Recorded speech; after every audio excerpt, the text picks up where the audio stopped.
So breast part 1 surgical anatomy and assessment. Surgical anatomy modified sweat gland होता है, extend in location second से sixth rib होता है और लैटरली होता है मिड लाइन से मिड एंटीरियर या फिर mid axillary line.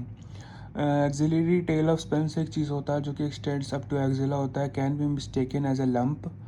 Axillary tail of Spence को हम लोग can be mistaken as a lump. फिर आते हैं ब्रेस्ट प्रॉपर पे, तो पेक्टोरलिस मेजर के ऊपर ओवरलाई करता है अपना ब्रेस्ट, जहाँ पे पेक्टोरलिस फेशिया से कनेक्टेड होता है वो।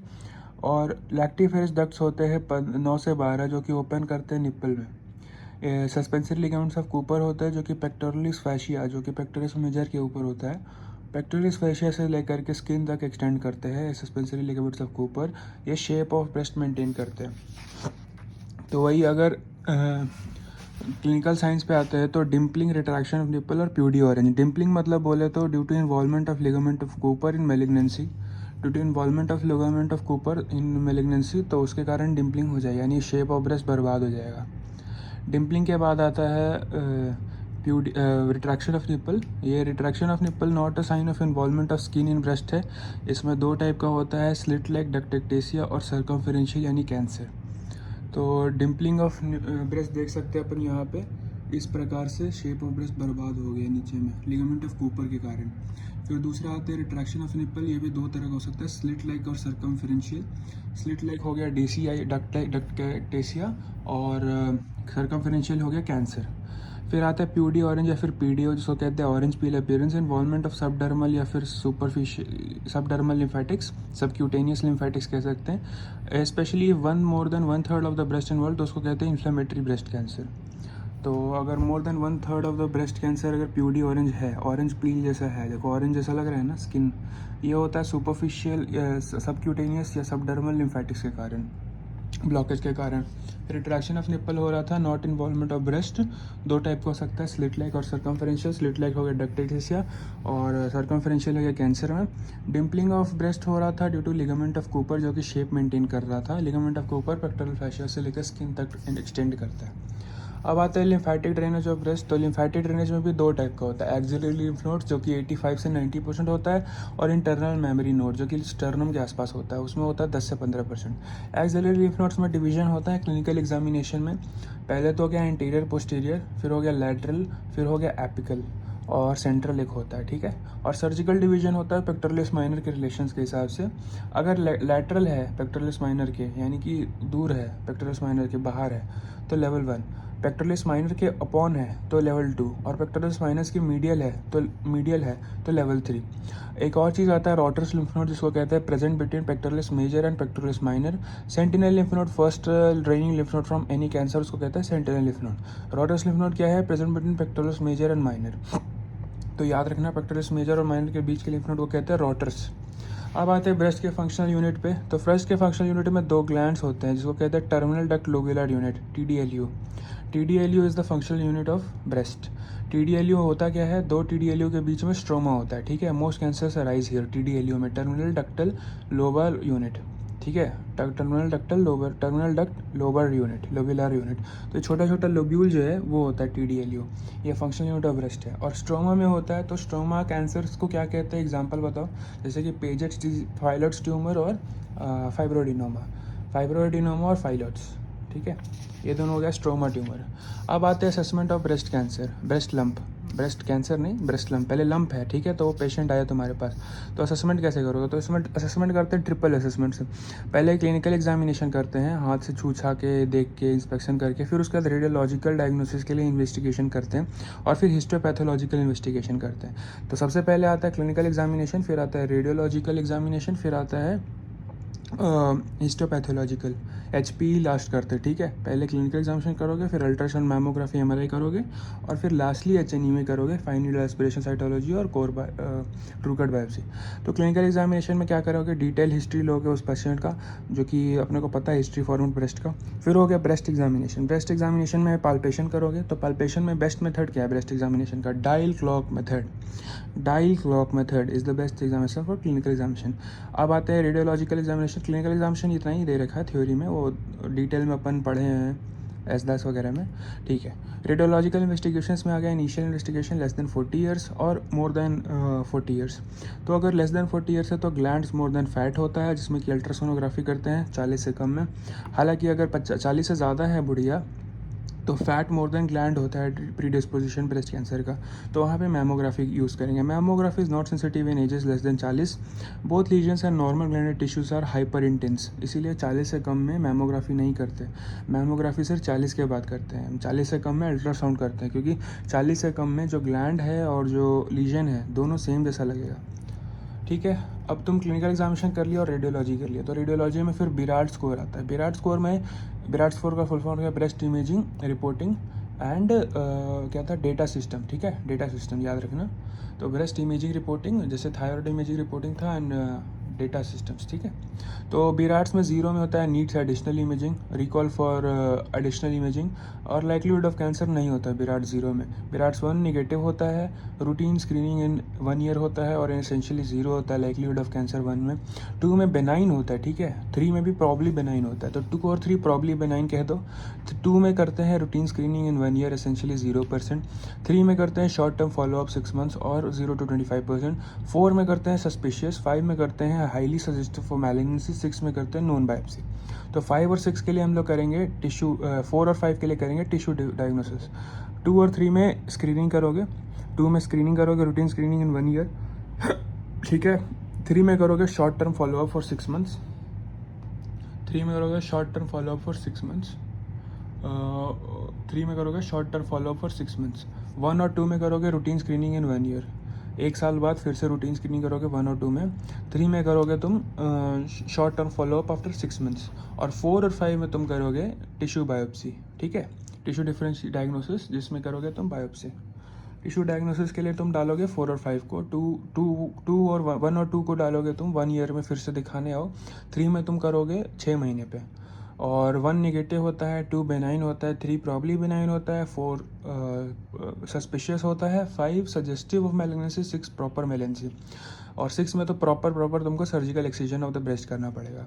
तो लाइक्लीहुड ऑफ कैंसर 1 और 2 में एसेंशियली 0% होता है, तभी तुम 1 साल बाद बोल रहे हो रूटीन स्क्रीनिंग करो। रूटीन स्क्रीनिंग में कोई 0% होता है, ठीक है।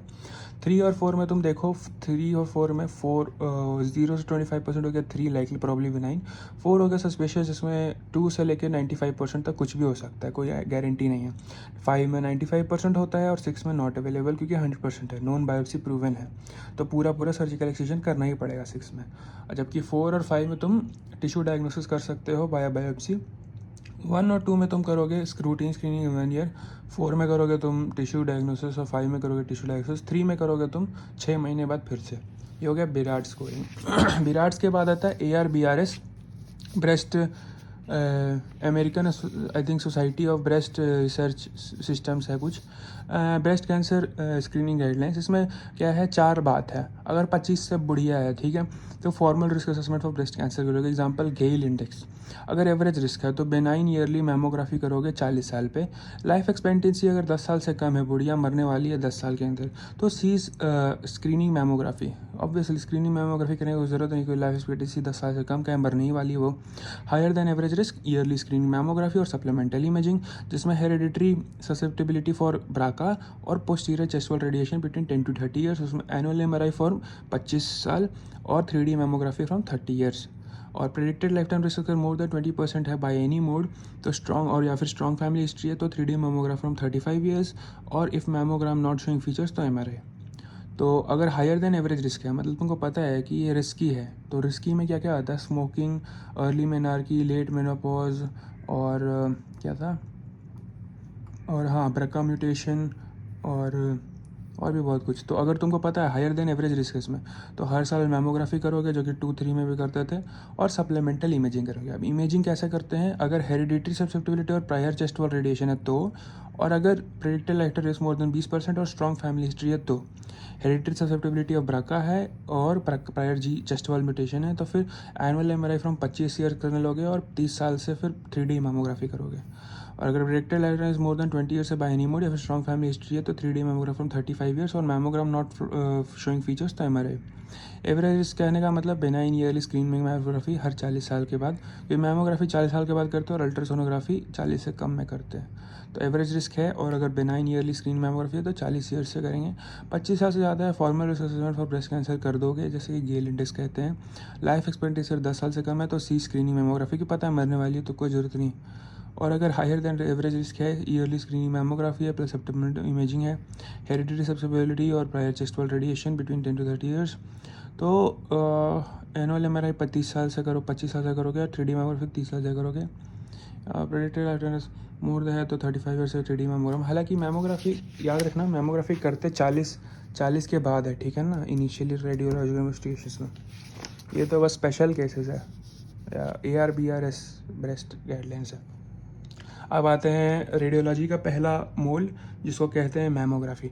मैमोग्राफी में एक्सरे ब्रेस्ट करते हैं 0.1 से 0.2 सेंटीगायराइड, लो रेडिएशन एक्सपोजर 2 से 2 वीज करते हैं, क्रेनियोकॉर्डल और medio lateral oblique axilla visualized, maximum most breast tissue seen यहाँ पे। Latest technique 3D full field digital tomosynthesis, 3D full field digital tomosynthesis latest technique है, use in breast for better pictures, used in dense breast. Okay,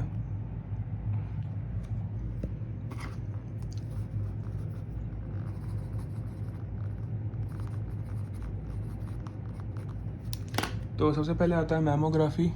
x ray of breast होता है 0.1 से 0.2 सेंटीगायराइड, लो radiation exposure पे 2 views करते हैं, क्रेनियोकॉर्डल view, CC view या फिर MLO यानी मीडियो लैटरल ओब्लिक व्यू, ठीक है, मैमोग्राफी करते हैं। लेटेस्ट टेक्निक होता है 3D फुल व्यू डिजिटल टोमोसिंथेसिस, इसको यूज़ करते हैं डेंस ब्रेस्ट में बेटर पिक्चर्स आते हैं। Benign lesion shows micro calcification, popcorn calcification, micro calcification, malignant lesion shows micro calcification. Normal lymph nodes होता है kidney shaped preserve fatty hilum, बल्कि magnetic lymph node है तो उसमें राउंडेड होगा यानी कि लॉस ऑफ फैटी हाइलम होगा, मैमोग्राफी में दिखेगा। अब आते हैं ब्रेस्ट अल्ट्रासाउंड, ये दूसरा चीज़ है। अल्ट्रासोनोग्राफी 40 ईयर्स से कम में करते हैं। इसका एडवांटेज है no radiation exposure, best investigation to differentiate solid and cystic lesions. Yes, solid और सिस्टिक लीजन्स को चेंज करने के लिए अल्ट्रासोनोग्राफी करते हैं। प्रेफर्ड इन प्रेगनेंसी होता है, better in less than 40 years होता है। कैन डिटेक्ट डक्टल लीजन्स जैसे कि डक्टल पैपिलोमा। फाइंडिंग्स का क्या हो गया, lesion calcification lymph node, lesion में बेनाइन में वाइडर देन टॉलर होता है, मैलिग्नेंट में टॉलर देन वाइडर होता है। कैल्सिफिकेशन में macro calcification, micro calcification, lymph node में होता है प्रिजर्व्ड हाइलम, यहाँ पे होता है राउंडेड। तो बेनाइन में क्या क्या होता है, वाइडर देन टॉलर होता है, मैलिग्नेंट में होता है टॉलर देन वाइडर। मैलिग्नेंट में होता है माइक्रो कैल्सिफिकेशन, बेनाइन में होता है मैक्रो कैल्सिफिकेशन। बेनाइन में होता है प्रिजर्व्ड हाइलम, मैलिग्नेंट में होता है राउंडेड हाइलम, वो फैटी हाइलम राउंड हो जाता है, ठीक है। सिस्टिक और सॉलिड को डिफरेंशिएट करने अल्ट्रासाउंड काफ़ी अच्छा है वो है। और ब्रेस्ट इम्प्लांट रप्चर अगर है तो इंट्रा कैप्सुलर तो स्टेप लैडर पैटर्न दिखेगा, extra capsular breast implant rupture है तो स्नो स्टॉर्म अपीयरेंस दिखेगा। तो स्टेप लैडर और स्नो स्टॉर्म अपीयरेंस अल्ट्रासाउंड में दिखता है ब्रेस्ट के इम्प्लांट के रप्चर के कारण। MRI पे आते हैं। MRI में इंडिकेशंस क्या क्या है, इसमें 6 इंडिकेशन है। ब्रेस्ट इम्प्लांट्स अगर है, इन्वेस्टिगेशन ऑफ चॉइस है, intra capsular rupture of implants हो गया है, लिंग्वाइनी साइन, और अल्ट्रासाउंड में दिखता है स्नो स्टॉर्म और स्टेप लैडर, और MRI में क्या दिखता है, लिंग्वाइनी साइन। और आइडेंटिफाई अगर मल्टी सेंट्रिक है या फिर मल्टी फोकल है। मल्टी सेंट्रिक का मतलब होता है मोर देन 1 क्वाड्रेंट होता है, 3 अलग अलग क्वाड्रेंट्स में स्प्रेड है। मल्टी फोकल का मतलब एक ही क्वाड्रेंट में सारा का सारा लीजन्स है। तो अगर मल्टीपल लीजन्स हैं सेम क्वाड्रेंट हो गया तो मल्टी फोकल हो गया, same quadrant multi focal. Breast conservation surgery करते हैं यहाँ पे, जबकि मल्टी सेंट्रिक में डिफरेंट क्वाड्रेंट्स होता है और हर एक लीजन और दूसरे लीजन से 5 सेंटीमीटर ज़्यादा का डिस्टेंस पे है। तो यहाँ पे ब्रेस्ट कंजर्वेटिव सर्जरी नहीं करते हैं, यहाँ पे ब्रेस्ट सर्जरी किसी काम का नहीं। मल्टी सेंटर में, मल्टी फोकल में करते हैं breast conservation. Screening tool for high risk patients, ठीक है, स्क्रीनिंग टूल है MRI। Multi centre multi focal में डिफरेंशिएट करने के लिए MRI, ब्रेस्ट इम्प्लांट्स के लिए MRI जिसमें लिंग्वाइनी साइंस देखते हैं। When ultrasonography is inconclusive for ductal lesions, ultrasonography अगर इनकंक्लूसिव है डक्टल लीजन्स के लिए तो sensitive for ductal carcinoma institute DCIS, और यूज टू डिटेक्ट लोकल फिर स्कार रिकरेंस, लोकल या फिर local recurrence of breast cancer या फिर scar recurrence of breast cancer, तो उसके लिए MRI यूज़ करते हैं। Sensitive for ductal carcinoma institute DCIS के लिए सेंसिटिव है MRI। When ultrasonography is inclusive for ductal lesions, ductal lesions के लिए यूएसजी नहीं पता चल रहा है तो एमआरआई करोगे, और डीसीआईएस के लिए तो है ही एमआरआई। ठीक है, आगे चलते हैं। तो लास्टली ट्रिपल असेसमेंट का तीसरा चीज़, पहले आ गया रेडियो, फिर उसके बाद आ गया हिस्टोपैथो। हिस्टोपैथो में आता है फाइन नीडल एस्पिरेशन साइटोलॉजी और essential biopsy. Fine needle aspiration cytology में 2.3 से 23 से 30 गायरेड जी नीडल यूज़ करते हैं, not use any more for breast lesions. Disadvantages क्या क्या है एफ का? पहले तो रॉन्ग निगेटिव दिखा देगा, मतलब कि हो सकता है तुम इतना कम लिए हो कि ब्रेस्ट कैंसर धरा ही ना, तो फॉल्स निगेटिव काफ़ी हाई हो जाता है फाइन नीडल एफ में। ये डिफरेंशिएट नहीं कर सकता इन सीटू और इन्वेसिव कैंसर के बीच में। बेसमेंट मेम्ब्रेन, क्योंकि पता ही नहीं अपने को बेसमेंट मेम्ब्रेन ब्रीच दिख रहा है कि नहीं, तो अगर इन सीटू है या इन्वेसिव है, इन्वेसिव करने का मतलब ब्रेस्ट कैंसर बेसमेंट मेम्ब्रेन को ब्रीच किया है कि नहीं, तो एफ में तुम नहीं बता सकते हो कि इन्वेसिव है या इन सीटू कैंसर है। ठीक है, तो ये बहुत ख़राब है एफ एक्चुअली। फिर आते हैं इम्यूनोहिस्टोकेमिस्ट्री मार्कर्स जैसे कि ERPR, हर्ट्यूनियो और KI66, ये भी नहीं बता सकते। फिर आता है दूसरा चीज़ जो कि कहते हैं incisional biopsy. Investigation of choice होता है कोरनेडल बायोप्सी यानी कि true cut biopsy. Investigation of choice for breast lumps होता है core needle biopsy, true cut biopsy. यहाँ पे remove a piece of tissue, 14G needles are use, recent update. Punch biopsy हो गया यूज फॉर स्किन लीजन्स या फिर Paget's disease. Skin lesion और Paget's disease के लिए पंच बायोप्सी यूज़ करते हैं।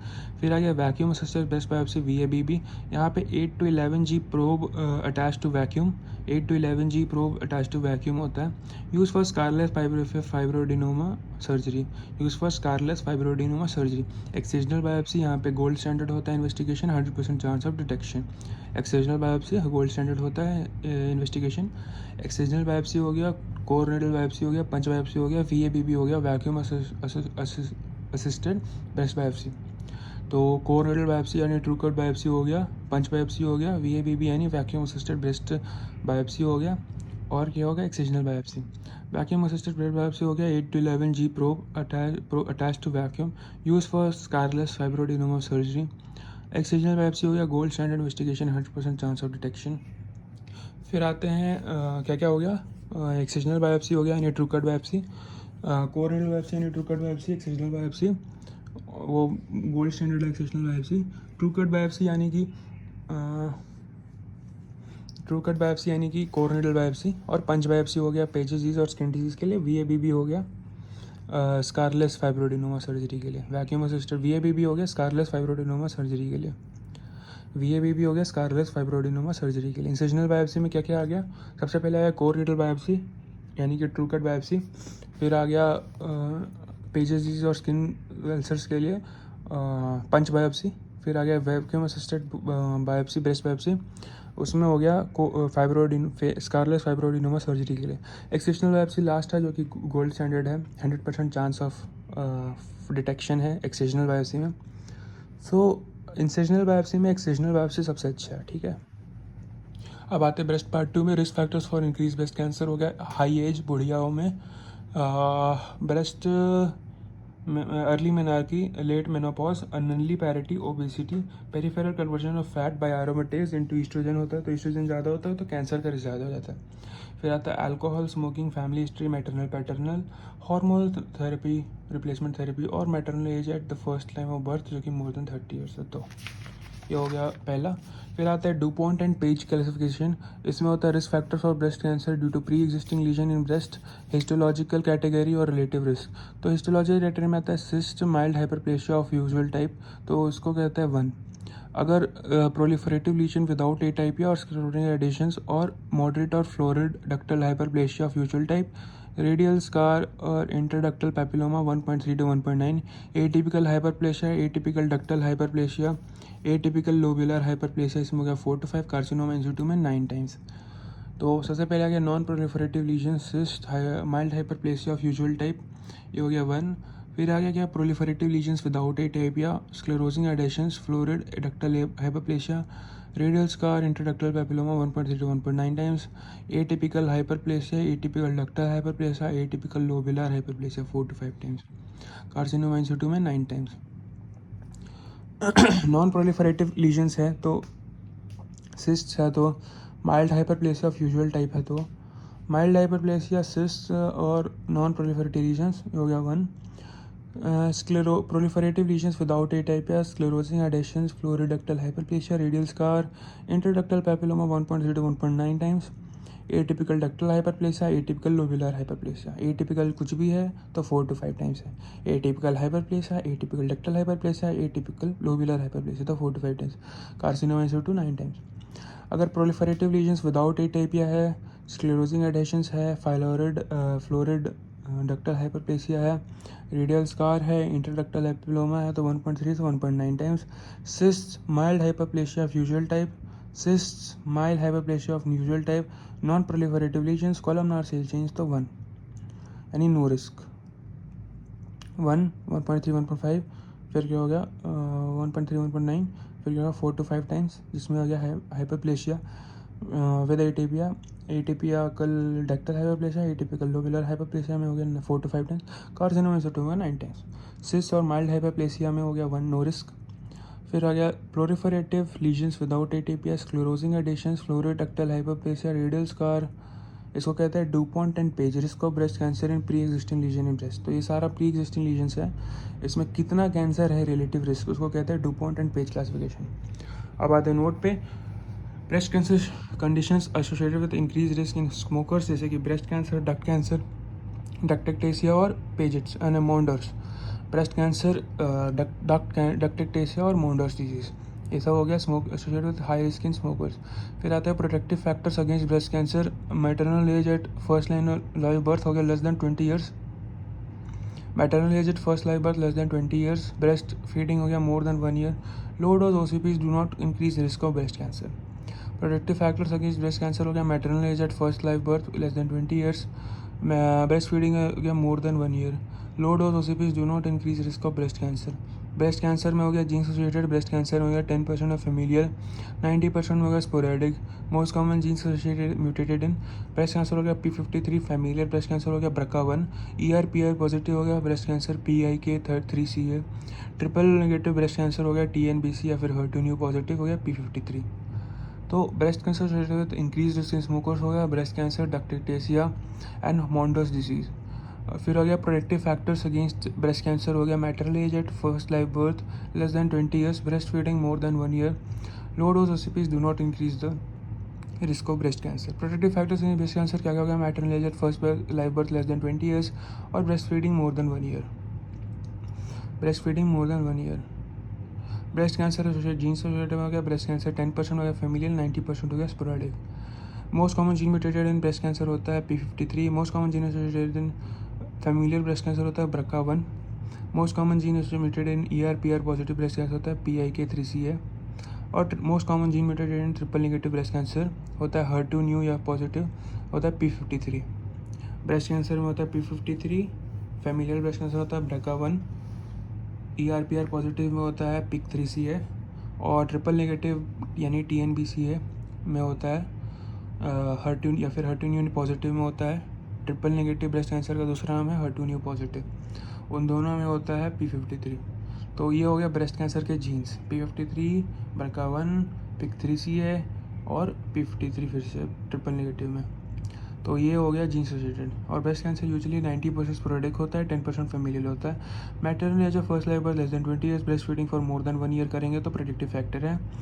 और कैंसर से क्या क्या, स्मोकिंग से क्या क्या कैंसर होता है ब्रेस्ट में, डक्टेक्टेसिया, ब्रेस्ट कैंसर और मॉन्डर्स डिजीज़। लो डोज ओसीपीज एक्चुअली उतना वो नहीं है, इंक्रीज रिस्क को ब्रेस्ट कैंसर नहीं करता है। ठीक है, आगे आते हैं ब्रका जीन्स पे। तो BRCA1, BRCA2 होता है gives rise to HBOC syndrome. HBOC बोले तो hereditary breast and ovarian cancer syndrome, HBOC hereditary breast and ovarian cancer. BRCA1 हो गया 17Q, BRCA2 हो गया 13Q। BRCA1 में होता है एग्रेशन ज़्यादा, BRCA2 में होता है एग्रेशन कम। मोस्ट कॉमन सब टाइप होता है BRCA1 का बेसल और मोस्ट कॉमन हिस्टोलॉजी होता है मेडुलरी, जबकि BRCA2 में होता है लुमिनल। तो BRCA1 हो गया एग्रेशन होता है, BRCA2 में एग्रेशन नहीं होता है। BRCA1 में 17Q होता है, BRCA2 में होता है 13Q। Most common sub type होता है basal, TNBC। Most common histology होता है मेडुलरी, BRCA2 में होता है luminal. Risk factors of breast cancer और ओवेरियन कैंसर होता है BRCA1 more than BRCA2। Pancreatic, prostate and male breast cancer में BRCA2 more than BRCA1। Colorectal peritoneal cancer में BRCA1 और BRCA2 इक्वल हो गया। तो प्रोस्टेटिक कैंसर, फिर क्या हो गया पैंक्रियाटिक कैंसर और मेल ब्रेस्ट कैंसर में BRCA2, और ओवेरियन और ब्रेस्ट कैंसर में BRCA1 मोर देन 1। BRCA1 ज़्यादा अग्रेसिव होता है, BRCA1 17 क्यू पे होता है, BRCA2 13 क्यू पे होता है। BRCA1 में होता है बेसल और मोस्ट कॉमन हिस्टोलॉजी होता है मेडुलरी, इसमें होता है BRCA2 में लूमिनल। अब आते हैं indications for breast BRCA testing. For all patients में होता है BRCA1 या फिर 2 gene mutation in a blood relative, personal history of ovarian fallopian tube या फिर primary peritoneal cancer. For all patients with breast cancer में मोर देन 1 ब्लड रिलेटिव है with breast cancer less than 45 years of age. Personal history of bilateral breast cancer less than 50 years. Personal history of triple negative breast cancer less then 60 years. Personal history of male breast cancer. तो ये सब में हो गया for all patients with breast cancer में BRCA testing करेंगे। इस case में अगर एक भी BRCA पेशेंट वाला खूनी रिश्ता है या ज़्यादा तो कर दो, अगर मेल ब्रेस्ट कैंसर है तो कर दो, अगर ट्रिपल नेगेटिव ब्रेस्ट कैंसर 60 से कम में है तो, बायोलेटरल ब्रेस्ट कैंसर है 50 से कम में तो पर्सनल हिस्ट्री। फिर हो गया फॉर ऑल पेशेंट्स में नॉर्मली कैसे करते हैं BRCA testing, BRCA1 BRCA2 mutation in all blood relative, तो उसको कहते हैं डिलीटेरियस BRCA1-2 gene mutation in blood relative. Personal history of fallopian tube, ovarian या फिर पेरिटोनियल कैंसर्स। अब आते हैं lifestyle modifications on BRCA mutation. तो पहले हो गया वेट रिडक्शन, फिर हो गया एक्सरसाइज रेगुलरली, फिर क्या हो गया cigarette smoking and alcohol consumption, MRI breast screening for from 25 years of age. 25 साल से MRI ब्रेस्ट स्क्रीनिंग करने लगे BRCA म्यूटेशन है तो। अब आते हैं रिस्क रिडक्शन स्ट्रेटजीज। इसमें हो गया bilateral prophylactic mastectomy 95% risk reduction, और skin and nipple spared. Bilateral salpingo oophorectomy time हो गया after completion of family within 40 years of age. Ovarian risk cancer होता है risk less than 90%, breast cancer होता है less than 50% risk, 10% risk of fallopian tube या फिर primary peritoneal cancer ovarian cancer में time होता है less within 40 years of as. फिर आते हैं सर्म यानी tamoxifen less than 40% of decrease of 47% of breast cancer. ठीक है, बायोलेटरल प्रोफाइलैक्टिक मास्टेक्टमी, बायोलेटरल साल्पिंगोफोरेक्टमी, सर्म यानी टैमोक्सिफेन, ये सब रिस्क रिड्यूस करते हैं। क्या क्या, बायोलेटरल साल्पिंगोफोरेक्टमी, बायोलेटरल प्रोफाइलैक्टिक मास्टेक्टमी जिसमें 95% रिस्क रिडक्शन होता है, स्किन और निप्पल को स्पेयर करते हैं, तो ब्रेस्ट काट देंगे तो 95% चांस कम हो जाएगा रिस्क रिडक्शन का। फिर बायोलेटरल साल्पिंगोफोरेक्टमी, कंप्लीशन ऑफ फैमिली हो गया तो ओवरी और यूट्रस काट दो। ओवेरियन कैंसर है तो रिस्क 90% घटेगा, ब्रेस्ट कैंसर है तो रिस्क 50% घट जाएगा ओवरी और यूट्रस निकालने से, बायोलेटरल साल्पिंगोफोरेक्टमी से। फिर आता है सर्म यानी टैमोक्सिफेन, इसमें इसको देने से क्या होता है 7% ब्रेस्ट कैंसर कम जाता है। अब आते हैं इन्वेस्टिगेशन ऑफ ब्रेस्ट कैंसर में। तो सबसे पहले हो गया बायोप्सी, फिर क्या हो गया इम्यूनोहिस्टोकेमिस्ट्री, और फिर क्या होगा molecular classification of breast cancer. Breast cancer में क्या क्या इन्वेस्टिगेशन करोगे, बायोप्सी, IHC और molecular classification of breast cancer. तो अब आते हैं बायोप्सी पे। तो इन्वेस्टिगेशन ऑफ चॉइस अपने को पढ़ा था अपन core needle biopsy.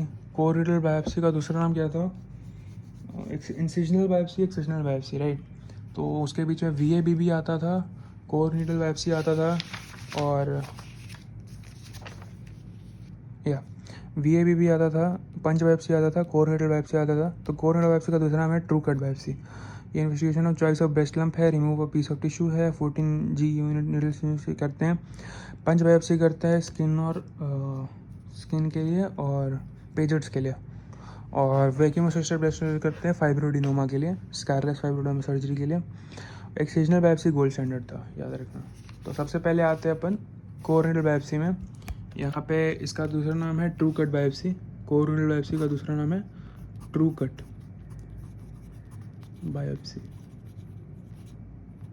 14G needle use करते हैं, ठीक है।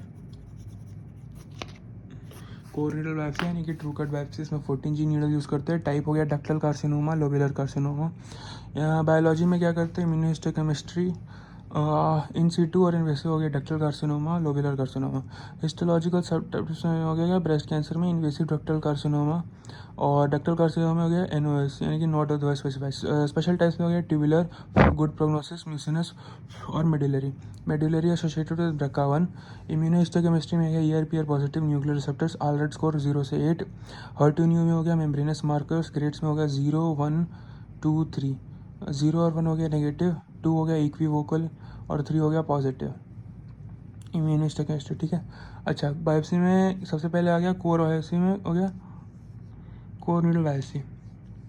इन्वेस्टिगेशन ऑफ चॉइस है कोर नीडल बायोप्सी या फिर true cut biopsy, but gold standard है एक्सिजनल बायोप्सी याद रखना। तो सबसे पहले कोरोनल बायोप्सी, इसमें हो गया 2 type, ductal carcinoma, lobular carcinoma. Ductal carcinoma भी 2 तरह का हो सकता है, in situ, invasive. Invasive most common होता है। तो ब्रेस्ट कैंसर मोस्ट कॉमन होता है इन्वेजिव डक्टल कार्सिनोमा। डक्टल में भी 2 होता है, इन सिटू, इन्वेजिव। तो इन्वेजिव मोर कॉमन होता है, तो मोस्ट कॉमन क्या हो गया, इन्वेजिव डक्टल कार्सिनोमा। फिर आते हैं ductal carcinoma not otherwise specified NOS. Special types होता है ट्यूबुलर, इसमें होता है good prognosis, mucinous medullary. Tubular, mucinous medullary, ductal lobular के अलावा भी 3 और है, क्या क्या, ट्यूबुलर, म्यूसिनस मेडुलरी। तो मेडुलरी स्टेटस ब्रका 1 है, ट्यूबुलर गुड प्रोग्नोसिस है, म्यूसिनस और मेडुलरी, ट्यूबुलर, म्यूसिनस, मेडुलरी। अब आता है इम्यूनोहिस्टोकेमिस्ट्री में ईआरपीआर न्यूक्लियर रिसेप्टर्स होता है, हॉलरेट स्कोर 0 से 8 होता है, हर्टिन्यू मेम्ब्रेनस मार्कर होता है, और KI66 होता है प्रोलिफरेशन इंडेक्स मार्कर। ERPR होता है न्यूक्लियर रिसेप्टर्स, हॉलरेट स्कोर 0 से 8। हर्टिन्यू होता है मेम्ब्रेनस मार्कर, उसकी रेट हो गया 0, 1, 2, 3। 0 और 1 हो गया नेगेटिव, 2 हो गया इक्विफोकल, 3 हो गया पॉजिटिव। तो 0 और 1 हो गया नेगेटिव हर्टिन्यू, मेम्ब्रेनस मार्कर है हर्टिन्यू, और ERPR में हो गया न्यूक्लियर रिसेप्टर्स, हॉलरेट स्कोर। फिर आते हैं इक्विवोकल में, इन्वेस्टिगेशन ऑफ चॉइस होता है FISH, यानी कि fluorescent in situ hybridization, not amplified negative, amplified है तो पॉजिटिव। अब आते हैं molecular classification of breast cancer, इसमें होता है luminal A based on gene expression profiling, ये हो गया मॉलिक्यूलर क्लासिफिकेशन। इसमें हो गया जीन एक्सप्रेशन फिर प्रोफाइलिंग से सबसे पहले गया luminal A most common breast prognosis, luminal B, फिर हर्टिन्यू एनरिच्ड, और फिर बेसल लाइक, और फिर claudin low type. Basal like या फिर दूसरा नाम है classical triple negative, most aggressive, high recurrence rate, worst prognosis, ये एज होता है young, high rate of mets होता है, और TNBC paradox, response best to chemo, cytokeratin 5 और 6 पॉजिटिव होता है, मोस्ट एग्रेसिव होता है, high recurrence rate, worst prognosis होता है, एज होता है young, high rate of mets होता है, TNBC पैराडॉक्स होता है, रिस्पॉन्स बेस्ट टू कीमो। तो ल्यूमिनल ए, ल्यूमिनल पी, हर्टिन्यू enriched, basal like and claudin low type, ये हो गया सारा का सारा molecular classification of breast cancer है। ल्यूमिनल ए, ल्यूमिनल बी, हर्टिन्यू एनरिच्ड, बेसल लाइक और क्लॉडिन लो टाइप। फिर आता है बेसल लाइक में भी, बेसल लाइक में क्या क्या आ गया, मोस्ट एग्रेसिव होता है, हाई रिकरेंस रेट होता है, वर्स्ट प्रोग्नोसिस होता है बेसल लाइक का। HER two neu, luminal A, luminal B, luminal A होता है ER positive, PR positive, luminal B होता है ER/PR पॉजिटिव, हर्टिन्यू पॉजिटिव नेगेटिव दोनों हो सकता है, जबकि ल्यूमिनल ए हर्टिन्यू नेगेटिव होता है। KI66 कम होता है, यानी कि KI66 यानी proliferation marker, proliferation index marker.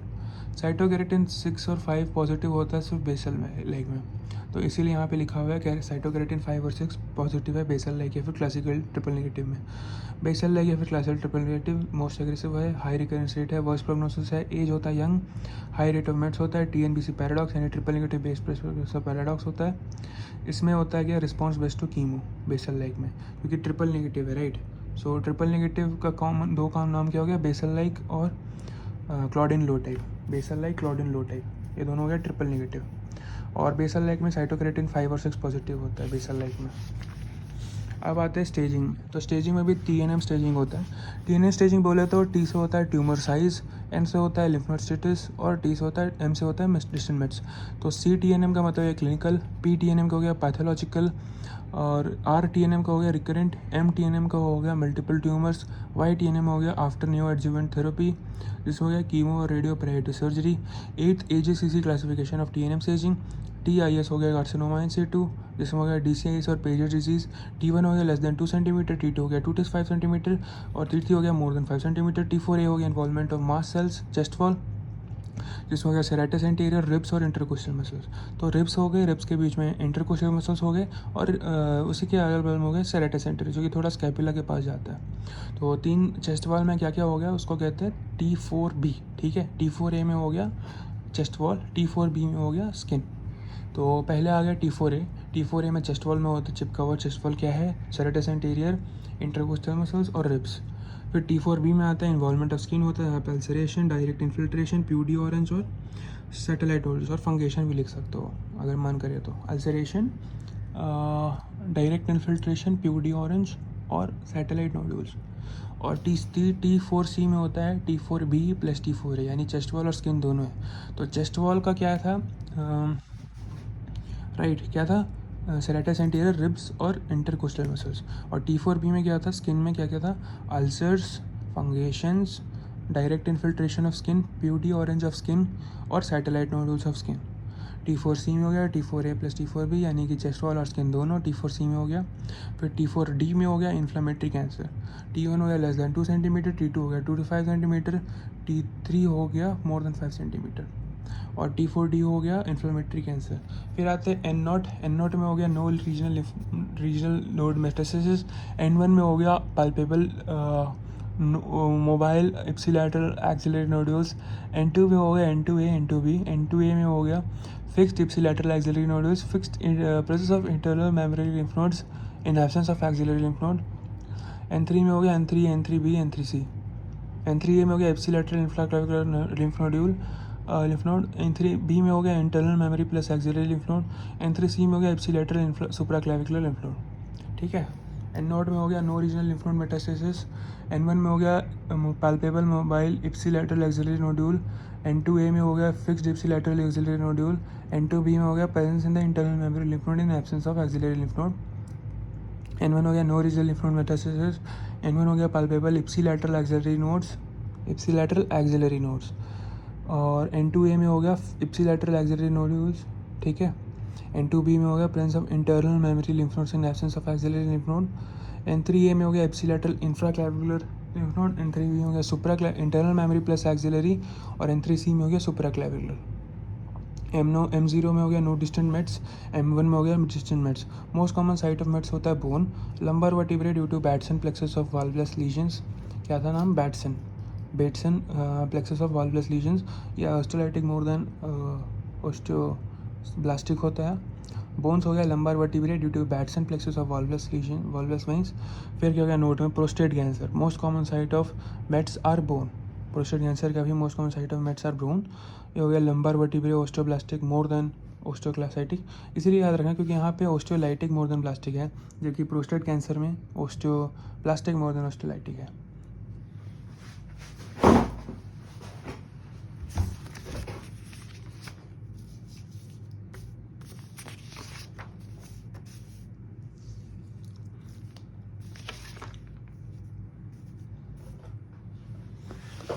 N3A में हो गया इंफ्राक्लेविकुलर, N3B में हो गया internal memory plus axillary, N3C में हो गया इंटरनल सुप्राक्लेविकुलर इप्सिलैटरल सुप्रासेल्युलर।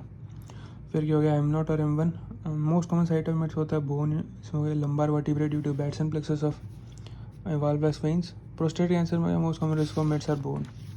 अब आते हैं इंपॉर्टेंट पॉइंट्स में। LCIS is a benign disease with the risk of cancer no longer in situ cancer. Pectoral muscle involvement not considered in T4A. Dimpling and retraction not covered in, considered in T4B. Contralateral lymph nodes हो गया considered metastatic when other breast does not have cancer. So LCIS benign disease है. Okay.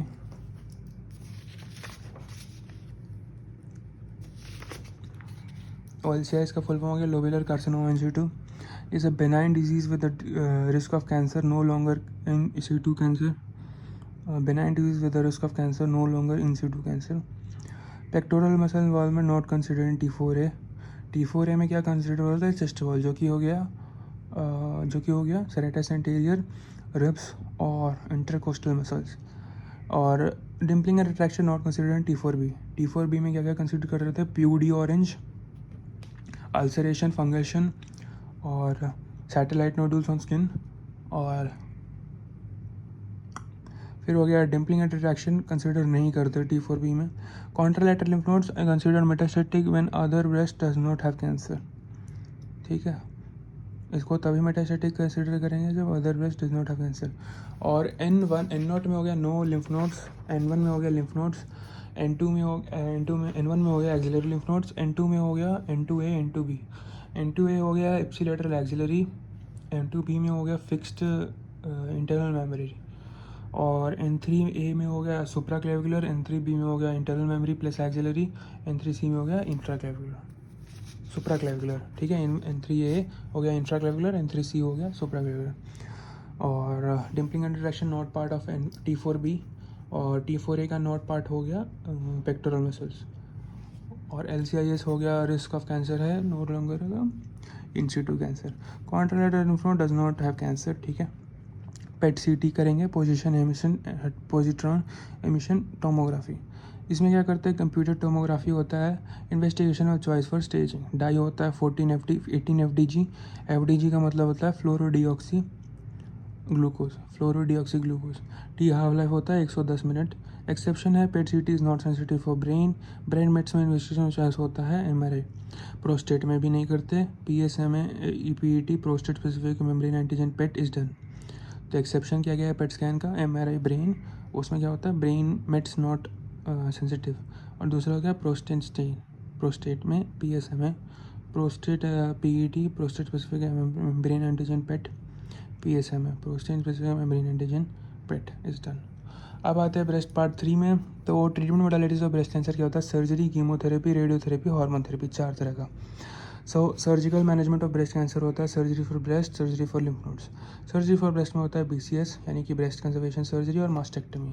तो breast conservation surgery और मास्टेक्टमी दोनों में overall survival same होता है, जबकि अंतर सर्वाइवल का नहीं है, अंतर है रिकरेंस का। जैसे ब्रेस्ट कंजर्वेशन सर्जरी में 3 से 4% लोकल रिकरेंस होता है, तो RT मैंडेटरी हो जाता है BCS में। जबकि मास्टेक्टमी करने पे ब्रेस्ट का जो वो है रिकरेंस रेट वो 1% रह जाता है। तो ओवरऑल सर्वाइवल में ऐसा कोई खास अंतर नहीं है BCS और मास्टेक्टमी में, राइट। एक्चुअली अंतर है लोकल रिकरेंस में। और सर्जरी फॉर लिम्फ नोड्स, 2 तरह का सर्जरी होता है। सर्जरी होता है, रेडियोथेरेपी होता है, कीमोथेरेपी होता है और हार्मोन थेरेपी होता है। तो सर्जरी में आ गया BCS ब्रेस्ट कंजर्वेशन सर्जरी और आ गया मास्टेक्टमी। तो सर्वाइवल दोनों का वन सेम रहता है, ऐसा नहीं है कि कोई अंतर है, कुछ ज़्यादा बच जाएगा ब्रेस्ट कैंसर, बट एक्चुअली जो अंतर है वो रिकरेंस रेट का है। तो ब्रेस्ट कैंसर सर्जरी में, ब्रेस्ट कंजर्वेशन सर्जरी में अपन रिकरेंस रेट होता है 3 से 4%, जबकि मास्टेक्टमी में होता है 1%। अब आते हैं ऑन्कोप्लास्टी में। तो ऑन्कोप्लास्टी कुछ नहीं है, principle of cancer surgery plus plastic surgery को कहते हैं। तो कैंसर सर्जरी कर रहे हैं और उसके साथ साथ प्लास्टिक सर्जरी भी कर रहे हैं, तो उसको ऑन्कोप्लास्टी कहते हैं। अब टाइप्स ऑफ ब्रेस्ट ऑन्कोप्लास्टी होता है वॉल्यूम डिस्प्लेसमेंट, जिसमें मोर देन 10 से 15% वॉल्यूम रिसेक्ट कर रहे हैं, और वॉल्यूम रिप्लेसमेंट, जिसमें more than 15% of breast volume resection कर रहे हैं, तो उसमें बलून डाल देंगे, ब्रेस्ट में इम्प्लांट डाल देंगे। लिंग्वाइनी साइन, स्टेपलैडर साइन, स्नोसॉम अपीयरेंस इन हो गया अल्ट्रासाउंड, और लिंग्वाइनी साइन हो गया ब्रेस्ट में इम्प्लांट रप्चर में MRI। ठीक है, उसके अलावा DCAS वगैरह था MRI में। और क्या था MRI का क्या क्या था, हाँ MRI का था मल्टीफोकल मल्टी सेंट्रिक और लिंग्वाइनीस ब्रेस्ट रप्चर और screening for high risk patients और ultrasonography for dilated ductal lesions और DCIS हो गया। और हाँ लोकल और स्कार रिकरेंस, ठीक है, तो उस समय MRI कर रहे थे। तो वॉल्यूम रिप्लेसमेंट और वॉल्यूम डिस्प्लेसमेंट थेरेपी होता है। वॉल्यूम डिस्प्लेसमेंट में मतलब 10% से 15% से कम बर्बाद हो रहा है ब्रेस्ट। वॉल्यूम रिप्लेसमेंट कब कर रहे हैं, जब 15% से ज़्यादा तुम ब्रेस्ट उखाड़ के फेंक दिए। अब आते हैं breast conservation surgery with round block technique और विद पेरीओलर इंसेशन। तो breast conservation surgery with round block technique और breast conservation surgery with periareolar incision, इसमें वॉल्यूम डिस्प्लेसमेंट होता है, ठीक है। अब कॉन्ट्राइंडिकेशन फॉर BCS क्या है, रिलेटिव कॉन्ट्राइंडिकेशन फॉर RT और टर्मिनल कॉन्ट्राइंडिकेशन।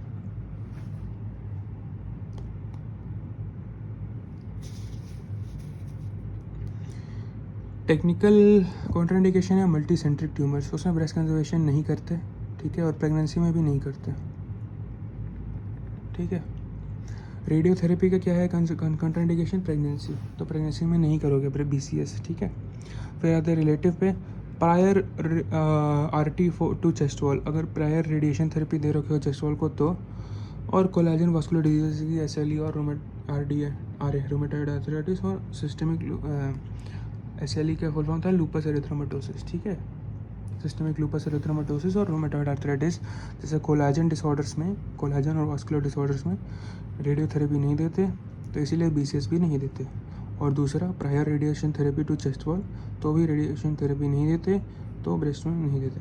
और प्रेगनेंसी एब्सोल्यूट कॉन्ट्राइंडिकेशन है, मल्टी सेंट्रिक भी एब्सोल्यूट कॉन्ट्राइंडिकेशन है ब्रेस्ट कंजर्वेशन सर्जरी का। आर द रिलेटिव कॉन्ट्राइंडिकेशन, तो रिलेटिव कॉन्ट्राइंडिकेशन में हो गया radiation therapy to chest wall पहले दे रखे हैं, प्रेगनेंसी हो रखा है, या फिर कोलाजन डिसऑर्डर जैसे कि SLE और रूमेटॉइड आर्थराइटिस। टेक्निकल कॉन्ट्राइंडिकेशंस क्या क्या है, मल्टीफोकल ट्यूमर, जैसे कि एक ही क्वाड्रेंट में ढेर सारा ट्यूमर है। फिर आते हैं DCIS यानी diffuse micro calcifications in the entire breast. फिर आते हैं locally advance breast cancer LABC, और होता है लार्ज ट्यूमर या फिर breast ratio. Large tumour by breast ratio हो गया, लोकली एडवांस ब्रेस्ट कैंसर हो गया LABC, डिफ्यूज माइक्रोकास्टिकेशन या फिर DCIS in entire breast. BCS can be done post neo adjuvant chemo. BCS can be done post neo adjuvant chemo. तो breast conservation surgery कब करेंगे? अगर पोस्ट न्यू एडजुवेंट अपन दे दिए कीमो। न्यू एडजुवेंट कीमो का मतलब कीमो और रेडियो दोनों दे रहे, ठीक है, याद रखना। तो पोस्ट न्यू एडजुवेंट कीमो के बाद हम लोग BCS कर सकते किस में? लोकली एडवांस ब्रेस्ट कैंसर में और लास्ट ट्यूमर या फिर ब्रेस्ट रेशियो में।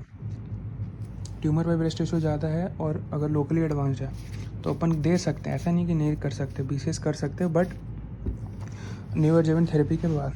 और एब्सोल्यूट कॉन्ट्राइंडिकेशन हो गया प्रेगनेंसी BCS का, और हो गया मल्टी सेंट्रिक मतलब ढेर सारे क्वाड्रेंट्स में है तो BCS कैसे करोगे? कंसिडर कहाँ से करोगे? सब काटना ही पड़ेगा तुमको।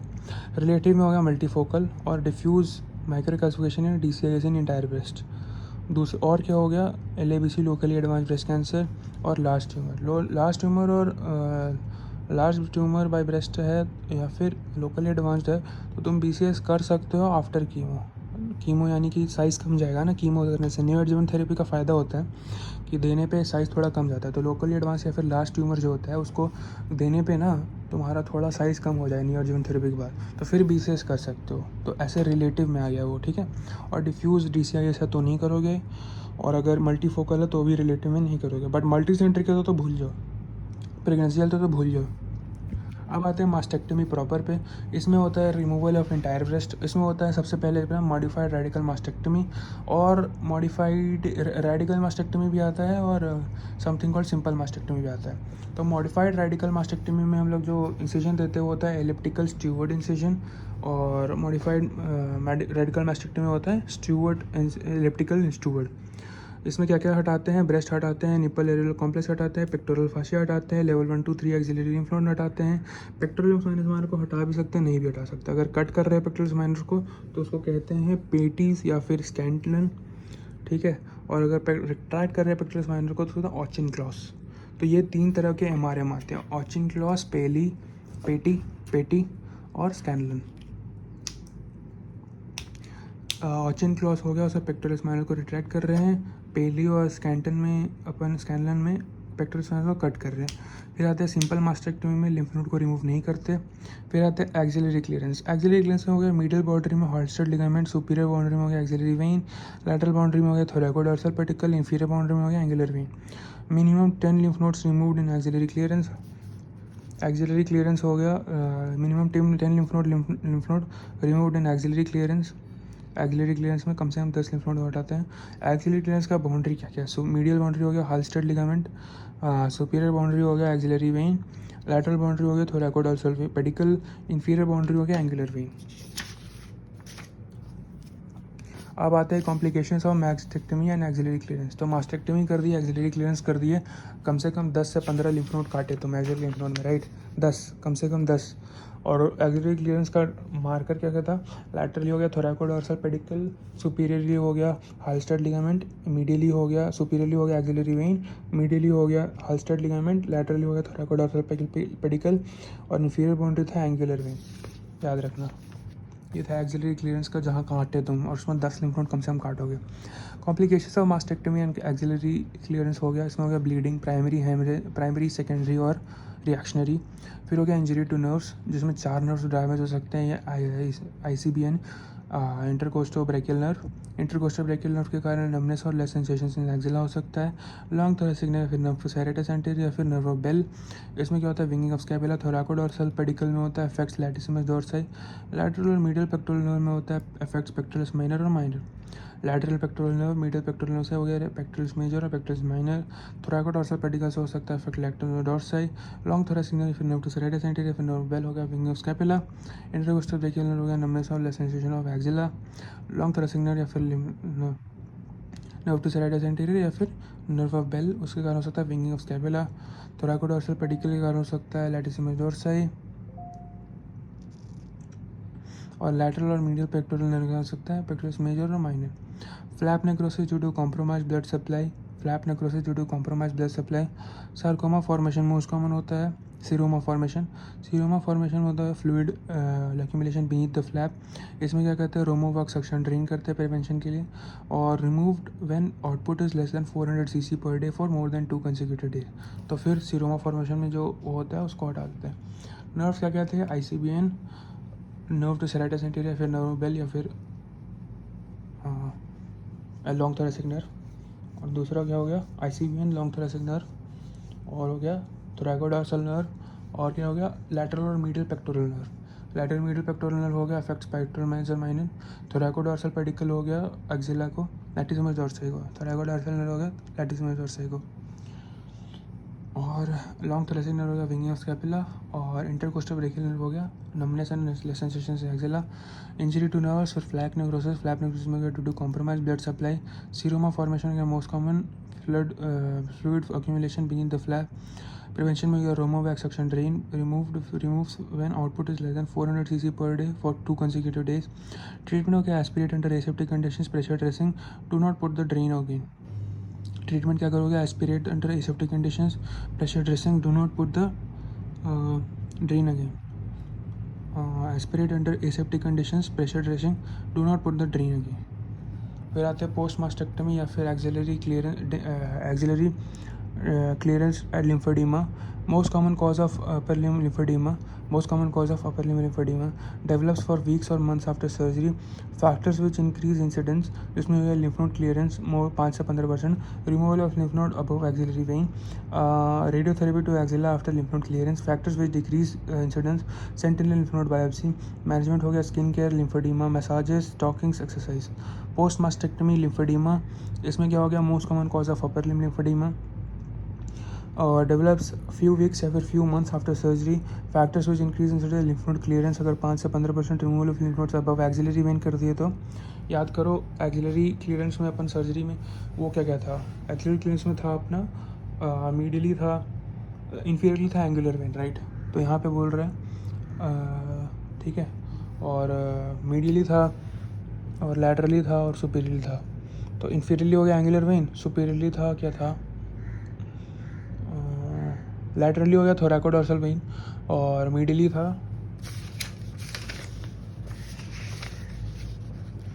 था हेल्स्टेड लिगामेंट, सुपीरियर था एक्सिलरी वेन, इंफीरियरली था एंगुलर वेन. तो सुपीरियर इन्फीरियर वेन है और लैटरल मीडियल दो पेडिकल और लिगामेंट है.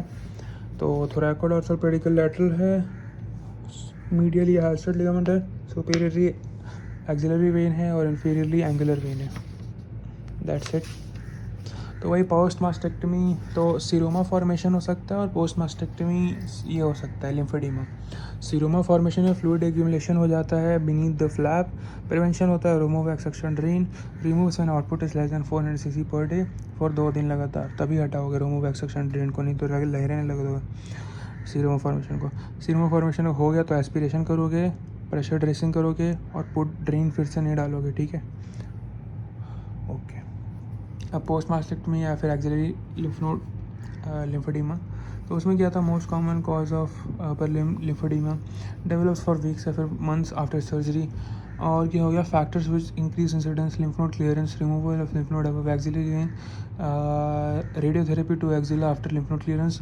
फैक्टर्स विच डिक्रीज इंसिडेंस हो गया sentinel lymph node biopsy. Management हो गया skin care, lymphoedema, massages, stocking, exercise. Reddish bluish skin nodule अगर रह गया स्किन पे और लॉन्ग स्टैंडिंग लिम्फेडिमा फॉर 8 से 10 साल, तो सेकेंडरी कार्सिनोमा यानी कि एंजियोसार्कोमा हो सकता है, जो कि जिसका नाम है स्टुअर्ट ट्रेवेस सिंड्रोम. और MRM में कौन सा इंसिजन दे रहे थे, एलिप्टिकल स्टीवर्ड. और 3 का नाम क्या था, पैटर्न, स्कैनली और ऑचिनक्लॉस का पेक्टोरस में रिट्रैक्ट कर रहे थे, और पेटी और स्कैनलन में नहीं कर रहे थे पेक्टोरस में रिट्रैक्ट. ब्रेस्ट का वो था सर्जरी. और इसी का ICB नर्व इंजरी हो सकता है, सीरोमा फॉर्मेशन हो सकता है, ब्लीडिंग हो सकता है, फ्लैप नेक्रोसिस हो सकता है, पोस्ट मास्टेक्टमी लिम्फेडिमा हो सकता है. 5 से 10% अगर 5 से 15% lymph node above axillary vein काट दिए तो inferiorly angular vein, above axillary vein, medially Halsted ligament और लैटरली थोरैकोडॉर्सल पेडिकल.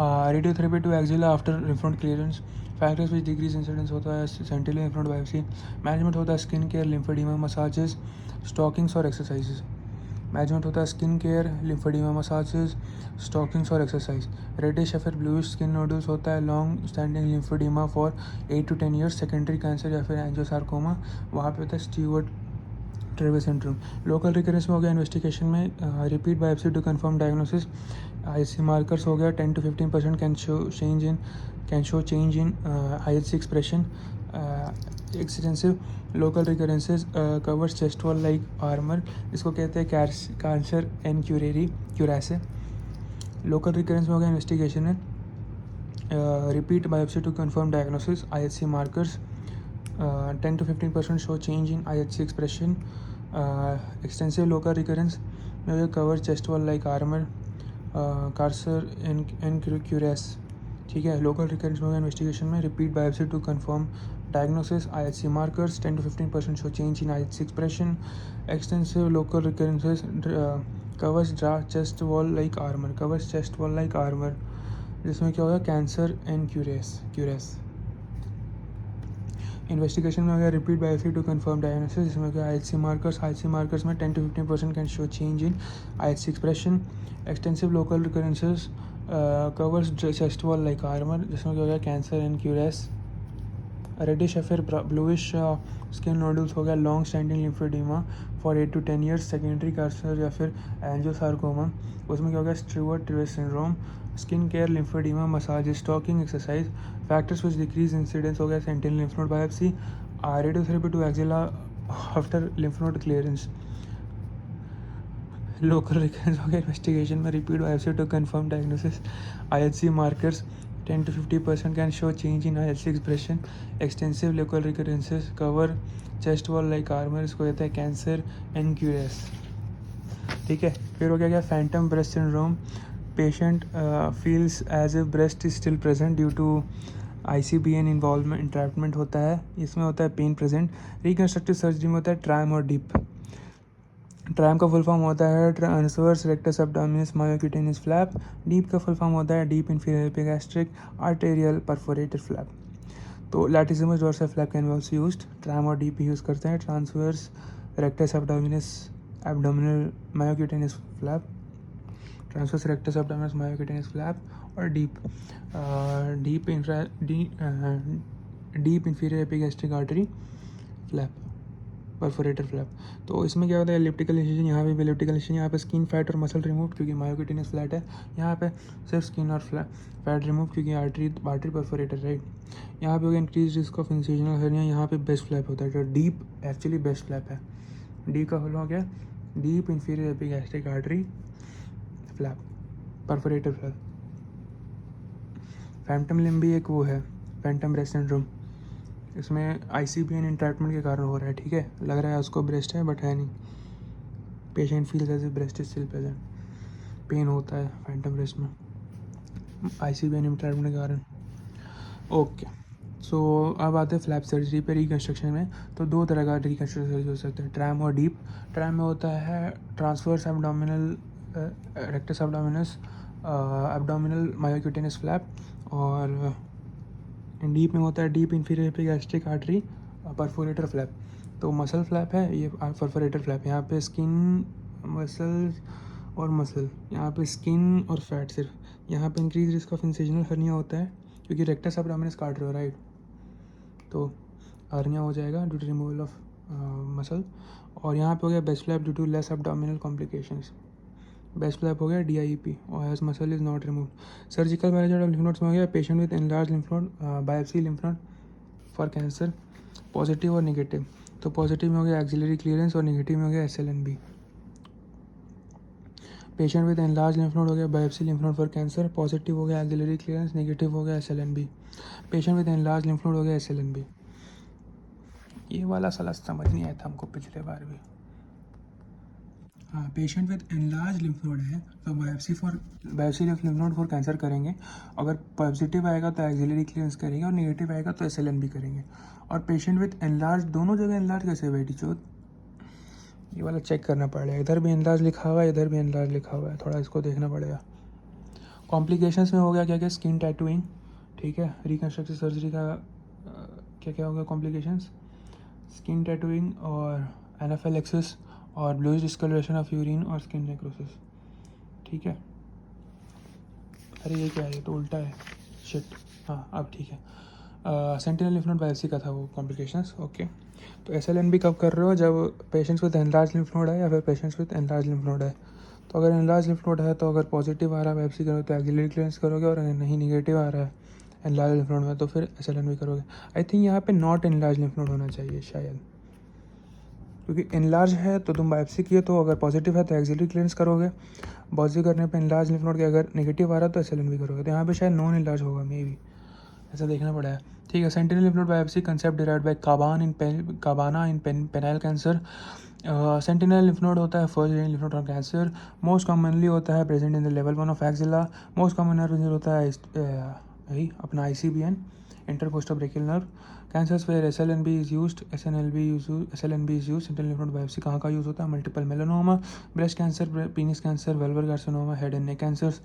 टेक्निक्स हो गया ब्लू डाई टेक्निक, उसमें क्या होता है 1 to 1.5 मिथाइलिन ब्लू या फिर isosulfan blue injected in subcutaneous plane in periareolar region, localise blue lymph nodes.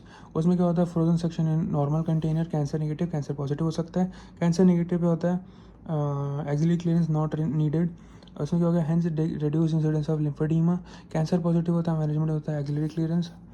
तो ब्लू डाई टेक्निक हो गया 1 to 1.5 centimetre 1.5 cc methylene blue या फिर isosulfan blue injected in subcutaneous plane in periareolar region, localise blue lymph nodes. उससे क्या होता है frozen section in normal container, cancer positive, cancer negative हो सकता है। कैंसर नेगेटिव होता है axillary clearance not needed, cancer positive तो मैनेजमेंट में एक्सिलरी क्लियरेंस करते हैं, और कैंसर है तो एक्सिलरी क्लियरेंस कर रहे हैं, कैंसर नहीं है तो एक्सिलरी क्लियरेंस नहीं करेंगे। तो ब्लू डाई टेक्निक इसमें क्या होता है 1 to 1.5 cc आइसोसल्फान ब्लू या फिर मिथाइलिन ब्लू डाल रहे हैं सबक्यूटेनियस प्लेन में इन द पेरियोलर रीजन। एरियोला जो होता है चूची में निपल के आसपास उसमें डाल रहे हैं, ठीक है, पेरियोलर रीजन में। तो उसमें लोकलाइज ब्लू लिम्फ नोड्स होता है। फिर उस ब्लू लिम्फ नोड को हम लोग फ्रोजन सेक्शन के लिए भेजते हैं नॉर्मल कंटेनर में। कैंसर नेगेटिव होता है तो एक्सिलरी क्लियरेंस नहीं करते, कैंसर पॉजिटिव होता है एक्सिलरी क्लियरेंस करते हैं। तो सेंट्रल लिम्फ नोड करते हैं, ठीक है, पेरियोलर रीजन में इंजेक्ट करते हैं। क्या करते हैं 1.5 cc मिथाइलिन ब्लू या फिर आइसोसल्फान ब्लू। फिर दूसरा आता है अपना कॉम्प्लिकेशंस में, इसमें क्या क्या है स्किन टैटूइंग होगा, पेरियोलर रीजन में ब्लू हो जाएगा, एनाफाइलैक्सिस हो सकता है, और ब्लूइश डिस्कलरेशन ऑफ यूरिन हो सकता है, स्किन नेक्रोसिस हो सकता है। फिर आता है रेडियोन्यूक्लियोटाइड टेक्निक, इसमें होता है technetium 99 tagged sulphur colloid injected in the periareolar region. यहाँ पे सल्फर कोलाइड डाल रहे हैं, वहाँ पे मिथाइलिन ब्लू या फिर आइसोसल्फान ब्लू डाल रहे थे, यहाँ पे सल्फर कोलाइड डाल रहे हैं जो कि टेक्नीशियम 99 टैग्ड है। यहाँ पे हॉट नोड्यूल्स आएगा radio active identified on gamma camera. Gamma camera को लेके जाओगे ब्लू नोड्यूल के पास जो कि तुम डाले हो आइसोसल्फान ब्लू या फिर मिथाइलिन ब्लू के कारण, तो फिर तुमको रेडियो न्यूक्लियोटाइड यानी कि टेक्नीशियम 99 का जो है वो हॉट नोड्यूल दिखेगा, रेडियो एक्टिव दिखेगा। तो बेस्ट टेक्निक यही है कि कॉम्बिनेशन करो ब्लू डाई और रेडियो न्यूक्लियोटाइड दोनों का साथ में। इसके अलावा ICG और सेंटिनल लिम्फ नोड टेक्निक है जिसमें रेडिएशन एक्सपोजर नहीं करते, जबकि रेडियो न्यूक्लियोटाइड में ऑब्वियसली रेडियो राइट तो रेडिएशन टेक्निक है तो इसीलिए करते हैं। बेस्ट टेक्निक है ब्लू डाई और रेडियो न्यूक्लियोटाइड को साथ में यूज़ करना। एंडोसाइन एंड ग्रीन टेक्निक और सेंटीमैग टेक्निक दोनों में 0 रेडिएशन है, सेंटीमैग और एंडोसाइन एंड ग्रीन। ओके, अब आते हैं ब्रेस्ट 4 में। इसमें हो गया कीमोथेरेपी और रेडियोथेरेपी। तो अपन कर लिए क्या सर्जरी राइट, सर्जरी के बाद कीमोथेरेपी, रेडियोथेरेपी और हार्मोन थेरेपी।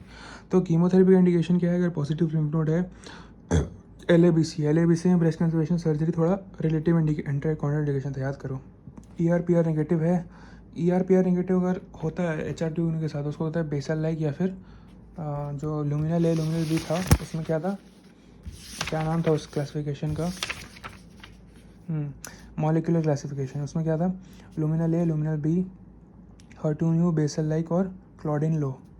तो बेसल लाइक और क्लॉडिन लो दोनों में ER/PR नेगेटिव है, हर्टून्यू में भी ER/PR नेगेटिव है, और बेसल लाइक और क्लॉडिन लो टाइप में ER/PR नेगेटिव है और साथ साथ हर्टून्यू भी नेगेटिव है। तो इसलिए इसको TNBC कहते हैं, इसको बेसल लाइक और क्लॉडिन लो टाइप को। और हर्टून्यू एनरिस्ट में हर्टून्यू पॉजिटिव होता है, ठीक है, याद रखना ER/PR नेगेटिव होता है। ओके, सो अब आते हैं कीमोथेरेपी में। तो कीमोथेरेपी का इंडिकेशंस क्या क्या है, कब कब कर रहे हैं। अगर लिम्फ नोड पॉजिटिव है तो और लोकली एडवांस ब्रेस्ट कैंसर है तो BCS नहीं करते, याद करना।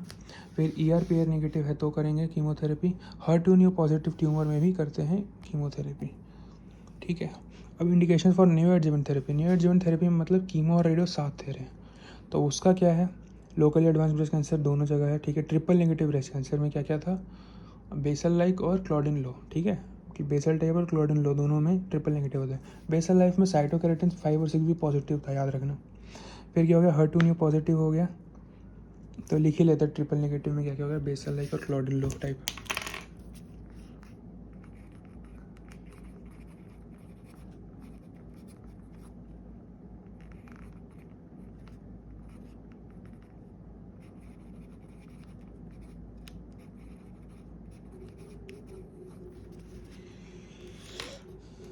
ठीक है, तो कीमोथेरेपी में हो गया पॉजिटिव में पॉजिटिव लिम्फ नोड, LABC में हो गया locally advance breast cancer, ER negative tumour, HER2 positive tumour और metastasis. Indications of neo adjuvant chemotherapy में हो गया locally advance breast cancer, triple negative breast cancer में हो गया TNBC में बेसल लाइक और लो क्लाउडिन टाइप, ओके।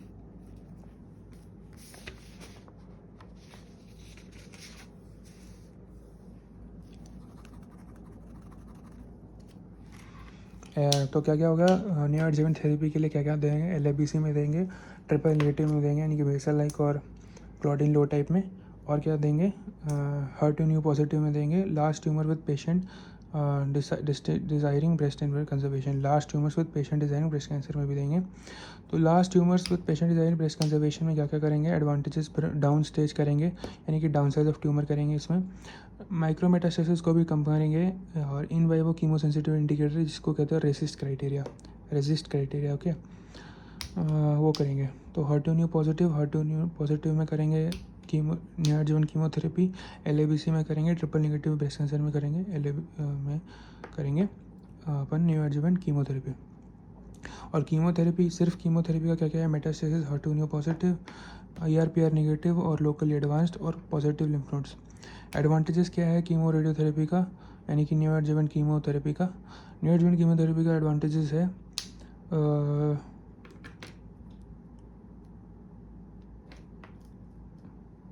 एडवांटेज होता है डाउन स्टेज या फिर down size of the tumour. और अच्छा, last tumour with patient designing breast cancer जैसे सर्जरी, उसमें क्या करें, सर्जरी BCS करेंगे, ठीक है। और एडवांटेज में होगा डाउन स्टेज या फिर down size of tumour, decrease micrometastasis, in vivo chemo sensitive indicator इसको कहते हैं, in vivo chemo sensitive indicator होता है रेसिस्ट सिंड्रोम। अब रेसिस्ट क्राइटेरिया है क्या एक्चुअली, इसको कहते हैं response evaluation criteria in solid tumours. Criteria होगा CR, PCR, PR और ST और PD। CR में होगा कंप्लीट रिस्पॉन्स, PCR में है पैथोलॉजिकल कंप्लीट रिस्पॉन्स, PR में होगा पार्शियल रिस्पॉन्स, ST में होगा स्टेबल डिजीज, PD में होगा प्रोग्रेसिव डिजीज। फीचर्स में हो गया CR में disappearance of all lesions and pathological lymph nodes, PCR में हो गया पैथोलॉजिकल कंप्लीट रिस्पॉन्स में हो गया TNBC have highest PCR rates, PR में हो गया पार्शियल रिस्पॉन्स में more than 30% single decrease in single largest diameter, no new lesions, no progression of non target disease. SD में होगा स्टेबल डिजीज, नो PR और PD। PD मतलब हो गया पार्शियल रिस्पॉन्स, PD पता नहीं क्या है, हाँ PD हो गया प्रोग्रेसिव डिजीज। और PD में हो गया प्रोग्रेसिव डिजीज है मोर than 20% increase in single largest diameter, या फिर progression of non target lesions या फिर न्यू लीजन्स। तो पार्शियल रिस्पॉन्स और प्रोग्रेसिव डिजीज़, PR PD में अंतर होता है, ठीक है। PR और PD दोनों इंपॉर्टेंट है। PR में हो गया पार्शियल रिस्पॉन्स, PD में हो गया प्रोग्रेसिव डिजीज़। तो PR में होता है पार्शियल रिस्पॉन्स में मोर देन 30% डिक्रीज इन जो सिंगल लार्जेस्ट डायमीटर है, राइट। जबकि प्रोग्रेसिव डिजीज़ में मोर देन 20% SLD होता है। और यहाँ पे होता है progression of non target lesions और न्यू लीजन्स आते हैं, तभी तो प्रोग्रेसिव डिजीज़ है, राइट। जबकि PR में प्रोग्रेसिव रिस्पॉन्स में ऐसा, पार्शियल रिस्पॉन्स में ऐसा नहीं है, पार्शियल रिस्पॉन्स में आता है नो न्यू लीजन्स और no progression of new non target disease, ठीक है। स्टेबल डिजीज़ में PR PD नहीं होता, यानी कि पार्शियल रिस्पॉन्स भी नहीं होता और प्रोग्रेसिव डिजीज़ भी नहीं होता, ये याद रखना। SD में PR PD दोनों नहीं होता। PR में होता है पार्शियल रिस्पॉन्स, PD में होता है प्रोग्रेसिव डिजीज़। PD में होता है 20% से ज़्यादा सिंगल लार्ज डायमीटर बढ़ गया है, ठीक है। फिर progression of non target lesions हो रहा है और न्यू लीजन्स आ रहा है, ठीक है। जबकि स्टेबल डिजीज़ में ना PR है ना PD है, दोनों बकचोदी नहीं है। और PR क्या मतलब क्या है, progressive response, okay, partial response. Partial response का मतलब 30% से कम घट गया है, 30% से कम बढ़ा है, ठीक है, मोर than 30% decrease in single element, new lesions नहीं बना है और नॉन टारगेट लीजन डिजीज भी प्रोग्रेस नहीं किया। फिर कंप्लीट रिस्पॉन्स आता है और पार्शियल पैथोलॉजिकल कंप्लीट रिस्पॉन्स होता है। कंप्लीट रिस्पॉन्स में डिसअपीयरेंस ऑफ ऑल लीजन्स है। Pathological response, pathological complete response होता है TNBC हाईएस्ट PCR रेट्स। अब आते हैं कीमोपोर्ट, जिसमें कीमोथेरेपी देते हैं। प्लेस्ड अंडर क्लैविकल होता है, use to deliver chemo drugs होता है। प्रिवेंट्स थ्रोम्बोफ्लेबाइटिस होता है। एक्सरे में कीमोपोर्ट होता है। Tips lies in the SVC just above RA, ठीक है, tip lies in the SVC just above RA। Chemotherapy regiments हो गया CAF CMF, फिर क्या हो गया HER2 न्यू नेगेटिव और HER2 new positive. HER2 new negative currently use होता है 4 cycles ACEC, then 4 cycles of T देते हैं। ACEC में होता है एड्रियोमाइसिन, साइक्लोफॉस्फोमाइड। EC में होता है एपीब्यूरिन और एपिरूबिसिन। और T में हो गया टैक्सिन्स, टैक्सिन्स में हो गया पैक्लीटैक्सिन और डैक्लीटैक्सिल। तो ACEC और फिर उसके बाद 4 cycles of T, 4 cycles of ACEC और फिर उसके बाद 4 cycles of T। HER2 new negative में क्या देता है, ये कॉमनली यूज होता है एड्रियामाइसिन, साइक्लोफॉस्फोमाइड, और E से हो गया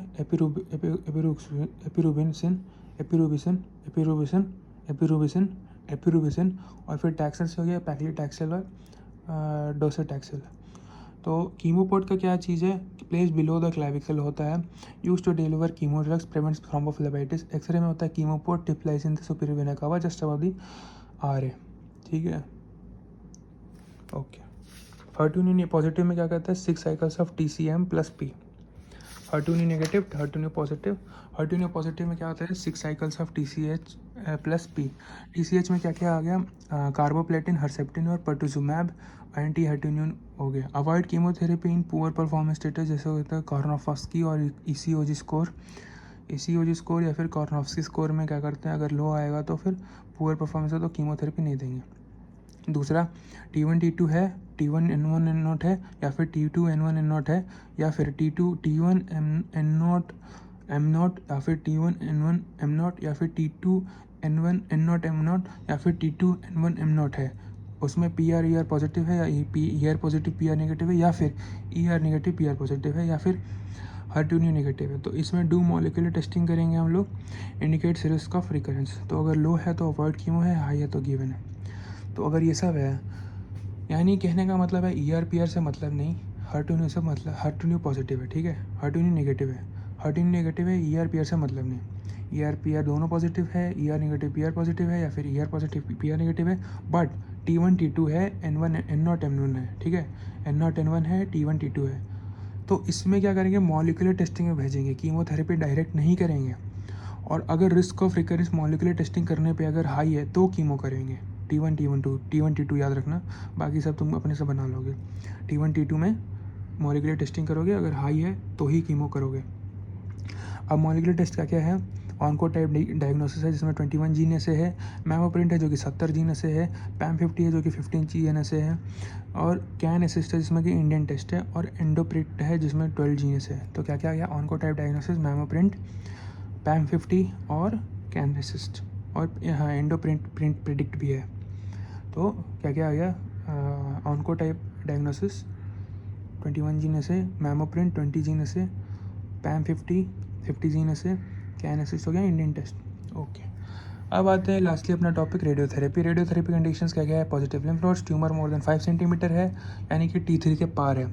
T1 क्या था, T1 था लेस देन 2 सेंटीमीटर, T2 था 2 से 5 सेंटीमीटर, T3 है मोर देन 5 सेंटीमीटर।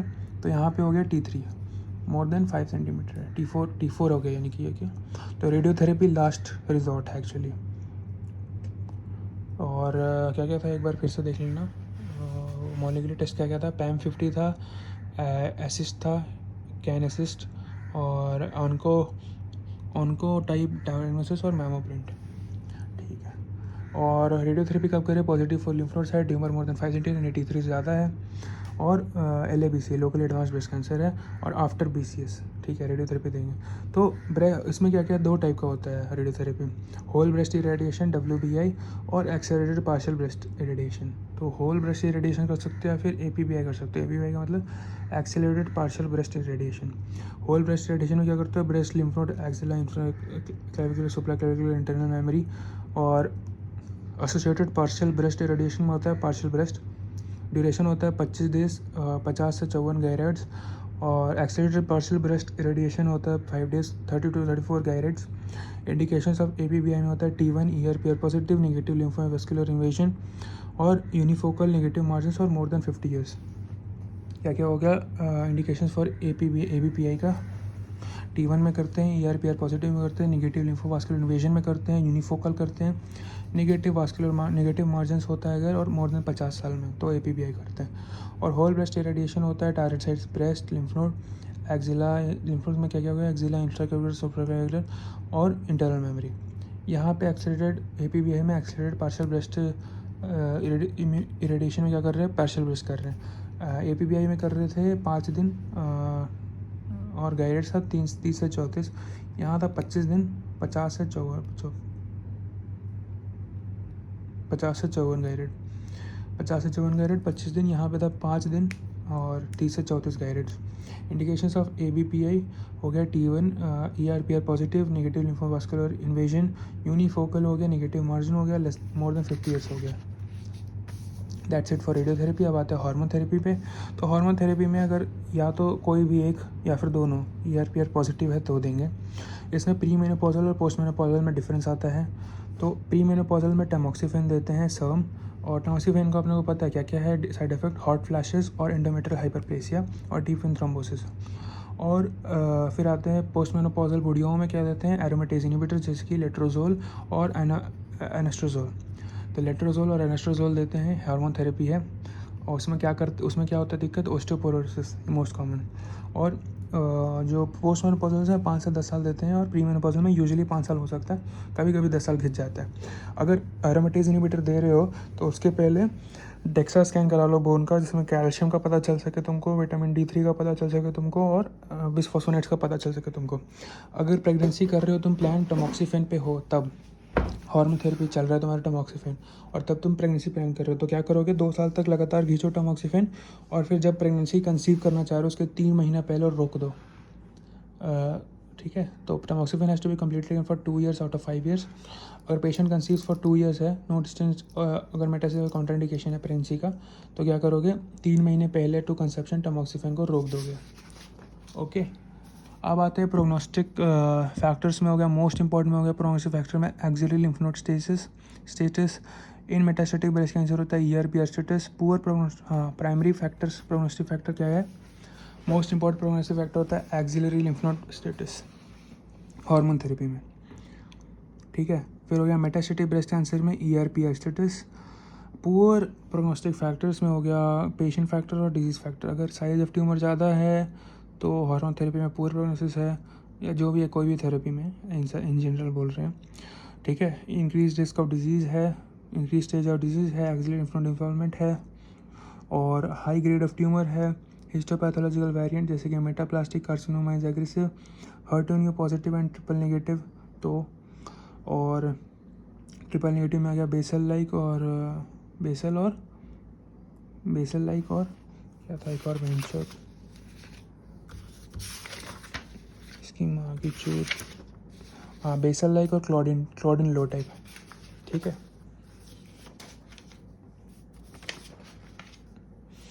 तो ये सब में डिजीज़ फैक्टर्स में होता है पुअर प्रोग्नोसिस, जैसे कि increase size of tumour, increase stage of disease, axillary lymph node involvement है, इंक्रीज ग्रेड ऑफ ट्यूमर है, हिस्टोपैथोलॉजिकल वेरिएंट्स है।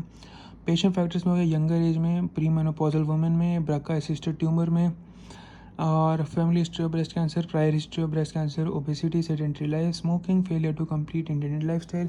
ओके, फॉलो अप करेंगे तो every 3 months after 2 years, every 6 months after 1 year, 2 to 5 years, और every year after 5 years। पहला 2 साल तक हर 3 महीना, फिर 2 से 5 साल में हर 6 महीने पे, और 5 साल के बाद फिर हर साल। एग्जामिनेशन क्या करोगे, physical examination every visit, mammogram करोगे और पेशेंट और टमोक्सिफेन में अल्ट्रासोनोग्राफी ऑफ पेल्विस करोगे कि एंडोमेट्रियल हाइपरप्लेसिया हो रखा है। और पेशेंट विद एनास्ट्राजोल और लेट्रोजोल में क्या करोगे, उसमें करोगे डेक्सा स्कैन। ठीक है, अब आते हैं नोट में। सीरम मार्कर क्या है, सीरम कैल्शियम 153 याद रखना। ओके, ट्रीटमेंट समरी पढ़ते हैं। अर्ली ब्रेस्ट कैंसर यानी कि T1 T2 है, तो T1 T2 या फिर एन नॉट या फिर N1 M नॉट। ठीक है, N1 भी हो सकता है, याद रखना। N1 कहने का मतलब एक्सिलरी लिम्फ नोड्स है। N2 कहने का मतलब था N2A N2B।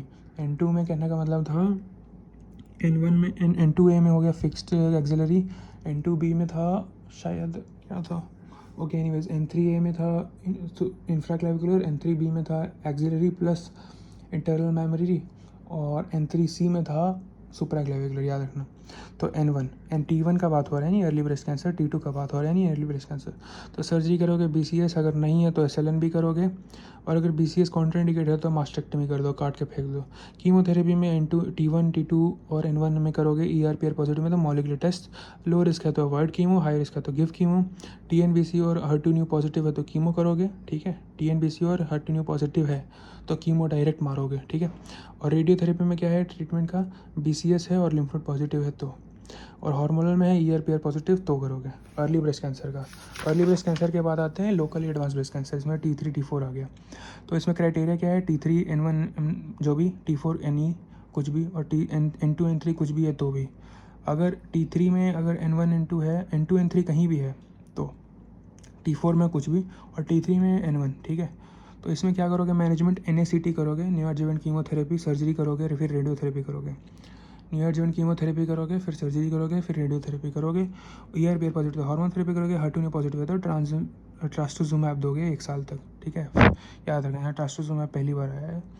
फिर metastatic breast cancer criteria M1 है तो मैनेजमेंट पैलिएटिव होता है, olaparib is use if BRCA positive. ठीक है, अब आते हैं आगे, HER2 new negative, HER2 neu ER negative, ER/HER2 negative, hormone therapy plus palbociclib और रिबोसिसिलिब और एल्बेमसिक्लिब, और इफ रजिस्टर डेवलप होता है कीमो और जोलाडेक्स और फुलवेस्ट्रावेंट, और TNBC है तो कीमो प्लस पेम्ब्रोलिजुमैब और एटिजोलिमैब देंगे। HER2 न्यू पॉजिटिव तो chemo plus trastuzumab plus resistant develop तो लैपेटिनिब, जिसमें क्या ओरल एंटी HER2 और treatment of brain mets cross blood brain barrier तो लैपेटिनिब दे रहे हैं तो TDM1, जिसमें 4 एंटी HER2। अब आते हैं management of special types of cancer और ब्रेस्ट प्रेगनेंसी से ब्रेस्ट कैंसर में क्राइटेरिया क्या होता है, ब्रेस्ट कैंसर अगर ड्यूरिंग प्रेगनेंसी या फिर 1 साल ऑफ प्रेगनेंसी के बाद डिलीवरी के बाद हो रखा है तो उसको कहते हैं ब्रेस्ट कैंसर प्रेगनेंसी। तो फीचर्स क्या होता है, ERPR निगेटिव होता है, फाक मेरे को लगा अच्छा ठीक है, हाँ प्रेगनेंसी और ब्रेस्ट कैंसर में ERPR नेगेटिव होता है। एग्रेसिव ट्यूमर होता है, ट्रीटमेंट क्या करते हैं, कोर बायोप्सी करते हैं डायग्नोसिस के लिए। इन्वेस्टिगेशन हो गया अल्ट्रासोनोग्राफी, ट्रीटमेंट हो गया मैनेजमेंट सर्जरी। सर्जरी में हो गया BCS पहला दूसरा और तीसरा ट्राइमेस्टर में करते हैं, पहला ट्राइमेस्टर है तो मास्टेक्टमी करेंगे, और कीमो में भी पहला ट्राइमेस्टर है तो कॉन्ट्राइंडिकेटेड है, बट अगर दूसरा तीसरा है तो सेफ़ है। तो फर्स्ट ट्राइमेस्टर एक्चुअली क्रूशियल है तो इसलिए कीमो नहीं दे रहा, बट ब्रेस्ट में उल्टा है, ब्रेस्ट में मास्टेक्टमी कर रहे हैं फर्स्ट ट्राइमेस्टर में, ब्रेस्ट में मास्टेक्टमी कर रहे हैं, सेकंड थर्ड में ब्रेस्ट कंजर्वेशन सर्जरी कर रहे हैं ट्राइमेस्टर में, और कीमोथेरेपी में फर्स्ट ट्राइमेस्टर में कीमो रेडिएशन नहीं दे रहे हैं। ठीक है, HT/RT contraindicated all trimesters, HT/RT कभी नहीं देते। ठीक है, रेडियोथेरेपी नहीं देते और हार्मोन थेरेपी भी नहीं देते। रेडियोथेरेपी में के बारे में क्या पढ़े थे अपन, कीमोथेरेपी तो अच्छा खासा पढ़े, रेडियोथेरेपी के बारे में हाँ WBI और APBI। ठीक है,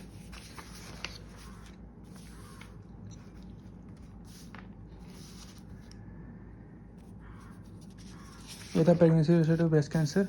फिर आ गया बायोलेटरल ब्रेस्ट कैंसर और मेल ब्रेस्ट कैंसर।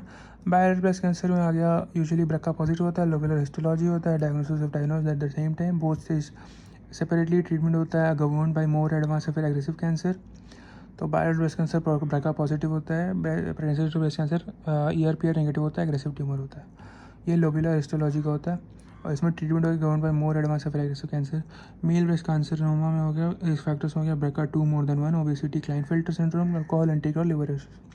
क्या क्या हो गया, ब्रका 2 मोर देन 1 होता है, क्लाइनफेल्टर होता है, अल्कोहल एसोसिएशन होता है, क्लाइनफेल्टर होता है, लिवर सिरोसिस होता है, हार्ड मास हेवी लंप होता है, डायग्नोसिस होता है ब्रका बायोप्सी, BRCA2 होता है। Management and prognosis same as the female breast cancer. Okay, male breast cancer में भी मैनेजमेंट सेम है।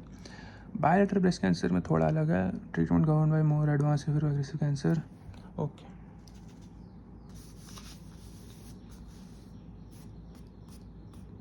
DCIS and LCIS। Ductal carcinoma in situ non invasive होता है। Papillary cribriform solid comedo. Papillary most common होता है, cribriform solid. ये तीनों जो पैपिलरी क्रिब्रिफॉर्म और सॉलिड है, तीनों ERPR पॉजिटिव है। माइक्रो कैल्सिफिकेशन प्रेजेंट है। माइक्रो कैल्सिफिकेशन प्रेजेंट है का मतलब है वो हो गया ना, माइक्रो कैल्सिफिकेशन का मतलब मैलिग्नेंट है, ठीक है। मैक्रो कैल्सिफिकेशन का मतलब था बेनाइन, ठीक है। तो DCIS का फुल फॉर्म हो गया डक्टल कार्सिनोमा इन सिटू। ये क्या हो गया, नॉन इन्वेसिव हो गया। पैपिलरी हो गया क्या था, PCSC, याद रखना PCSC। DCIS का हो गया PCSC।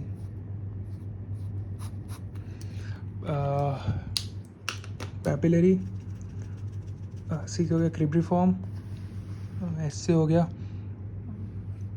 गया सॉलिड, C से हो गया कोमेडो। कोमेडो में होता है नेक्रोसिस मोस्ट एग्रेसिव होता है, ERPR नेगेटिव होता है, जबकि पैपिलरी क्रिब्रिफॉर्म और S से हो गया सॉलिड, इन तीनों में होता है ERPR पॉजिटिव। डायग्नोसिस हो गया image guided core biopsy. Surgery में होता है सिंपल मास्टेक्टमी और breast conservation surgery. Breast conservation surgery में होता है RT, रेडियोथेरेपी देते हैं। Simple mastectomy. Breast conservation surgery is contraindicated if extensive micro calcification. No role of chemo. HT में क्या हो गया, ERPR पॉजिटिव।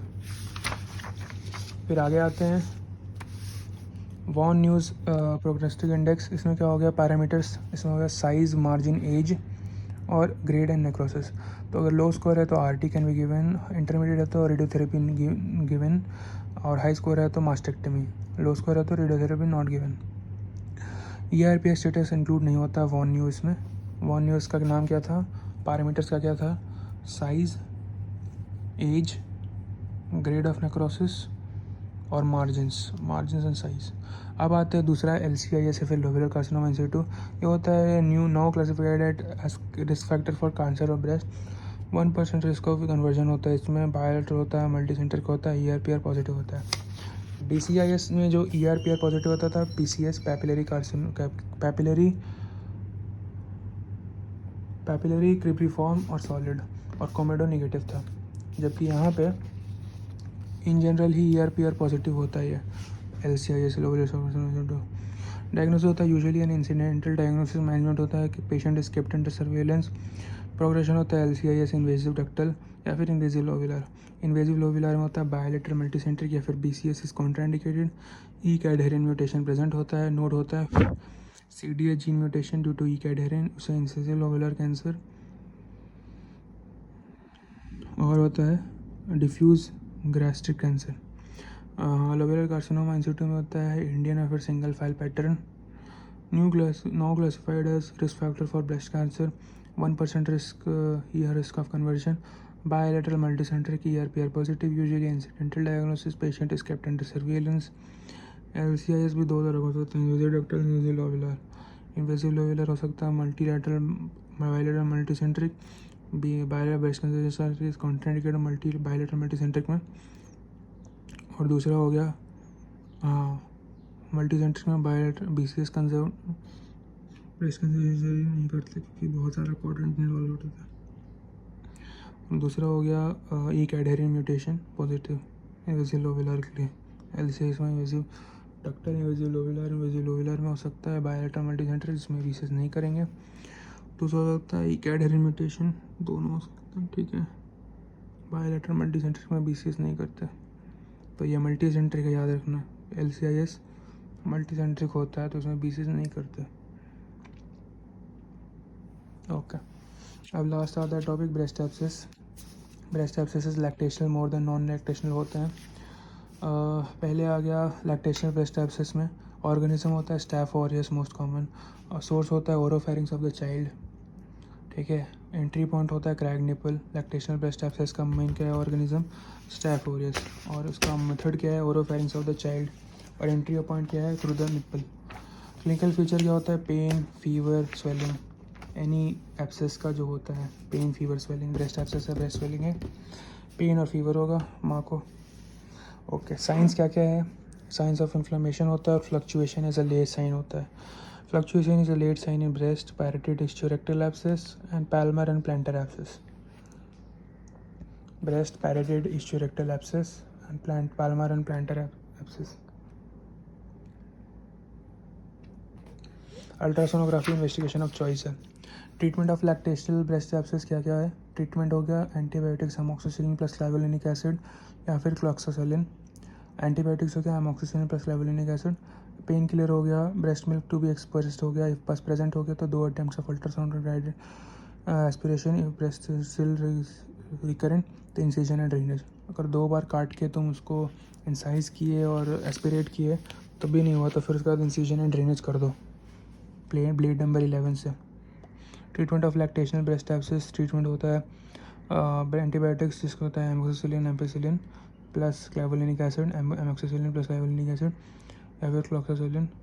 और पेन किलर में हो गया और क्या हो गया breast milk to be expressed हो गया. इफ पस इज प्रेजेंट तो 2 attempts of ultrasound aspiration. If abscess is still recurrent तो इंसिजन एंड ड्रेनेज करेंगे ब्लेड नंबर 11 से. Recurrent non lactational breast abscess में क्या क्या है? टीबी, इडियोपैथिक ग्रैनुलोमाटोसिस, हेमाटाइटिस मास्टाइटिस और inflammatory cancer. Idiopathic granulomatosis mastitis में हो गया नॉन कैसेटिंग ग्रैनुलोमा. टीबी में हो गया क्या सिसिएटिंग ग्रैनुलोमा. एचएनई में हो गया क्या सिसिएटिंग ग्रैनुलोमा. और idiopathic granulomatosis mastitis, idiopathic ग्रैनुलोमाटिस mastitis और इन्फ्लेमेटरी कैंसर. इडियोपैथिक ग्रैनुलोमाटिस कैंसर में हो गया नॉन कैसेटिंग ग्रैनुलोमा, जबकि ट्यूबरकुलोसिस में हो गया सिसिएटिंग ग्रैनुलोमा. एएफबी स्टेन पॉजिटिव होता है टीबी में. जीन एक्सपर्ट फॉर टीबी भी पॉजिटिव होता है टीबी में.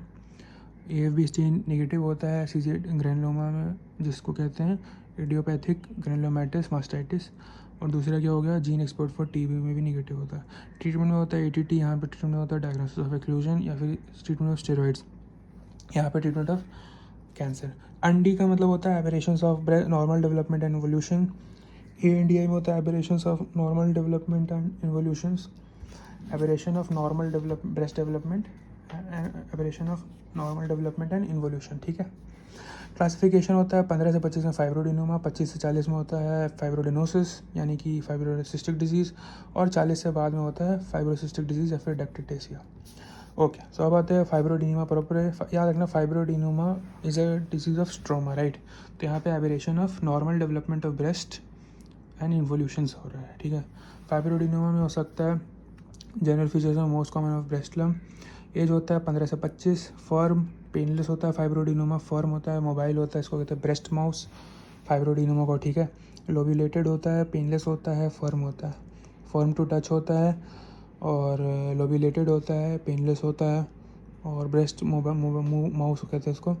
इन्वेस्टिगेशन में होता है ultrasonography of breast. Smooth well defined tumour होता है, वाइडर देन टॉल होता है, नो इंक्रीज इन वास्कुलैरिटी होता है. फाइब्रोडिनोमा में क्या होता है? वाइडर देन टॉल होता है, नो इंक्रीज इन वास्कुलैरिटी होता है. स्मूथ वेल डिफाइंड ट्यूमर होता है, वाइडर देन टॉल होता है, नो इंक्रीज इन वास्कुलैरिटी होता है. स्मूथ वेल डिफाइंड ट्यूमर होता है, वाइडर देन टॉल होता है, नो इंक्रीज इन वास्कुलैरिटी होता है. स्टेजिंग होता है बेरेट्स 2 मोस्ट कॉमन. कॉम्प्लेक्स एटिपिकल बिराज 2 मतलब हो गया 20-25% चांस है. 2 और 3 में कुछ नहीं करते. 2 और 3 में अपन जाके बस उसको बोल देते हैं 1 साल बाद फिर से दिखाइयो. 4 में बोलते हैं भाई 6 महीने बाद आ जाइयो. और 5 और 6 में बोलते हैं तेरी माँ की चूत तू गया बेटा. उसमें कहते हैं डायग्नोसिस. ठीक है. और I think I am right. 3 में 6, 4 और 5 में वो, और 6 में तो पक्का गया. 6 में करते हैं एक्सेशन या रिमूवल, और 4 और 5 में करते हैं डायग्नोसिस बायोप्सी. 3 में करते हैं 6 months. 1 और 2 में करते हैं 1 और 2 में करते हैं आफ्टर 1 year. तो ये बिराज 2 मोस्ट कॉमनली कह सकते हैं सिमिलर है. इन्वेस्टिगेशन अल्ट्रासाउंड में क्या दिखेगा? फाइब्रोडिनोमा वेल डिफाइंड ट्यूमर रहेगा, स्मूथ रहेगा, वाइडर देन टॉलर रहेगा. वाइडर देन टॉलर का मतलब बेनाइन है, राइट. टॉलर देन वाइडर का मतलब है ओके. और इंक्रीज ऑफ वास्कुलैरिटी नहीं है, तो इसका मतलब बिल्कुल भी बेनाइन है, बिल्कुल भी मैलिग्नेंट नहीं है. ये फाइब्रोडिनोमा बेनाइन है. ठीक है. Most common cause of breast lump है फाइब्रोडिनोमा 25 से 40. क्लिनिकल फीचर्स में क्या था? स्मूथ होता है, मोबाइल होता है, ब्रेस्ट माउस होता है, लोब्यूलर होता है, फर्म होता है, इन्वेस्टिगेशन अल्ट्रासोनोग्राफी में वेल डिफाइंड मास दिखेगा और नो वास्कुलर इन्वेजिनेशन दिखेगा और नो वाटर देन टॉलर रहेगा। बिराज 2 है और कॉम्प्लेक्स एटिपिकल फाइब्रोडेनोमा है। बिराज 3 या फिर 4 में भी जा सकता है, ठीक है। बिराज 4A में हो गया biopsy required. 4A 4B 4C का याद रखना। अब आते ट्रीटमेंट में। Indication for surgery increase size and rapid size, family history of breast cancer, और अगर क्या था वो painful fibroadenoma, giant fibroadenoma more than 4-5 centimetre if patient desires. Okay, surgeries क्या था? ओल्ड मेथड था ओपन सर्जरी, इंसेशन था पेरी एल्वेलर, क्लोजर था सबक्यूटिकुलर सूचर्स, 3O मोनोक्रिल से। लेटेस्ट मेथड है vacuum assisted scarless breast surgery. अब आता है फाइब्रोडेनोमा, दूसरा नाम है सिस्टोसार्कोमा फाइलॉइड्स। इसमें होता है no role of chemotherapy. Stroma में होता है स्ट्रोमल ट्यूमर। इन्वेस्टिगेशन में क्या था? अल्ट्रासोनोग्राफी करते हैं, कोर बायोप्सी करते हैं। कोर बायोप्सी में पता चलता है माइटोटिक फिगर्स।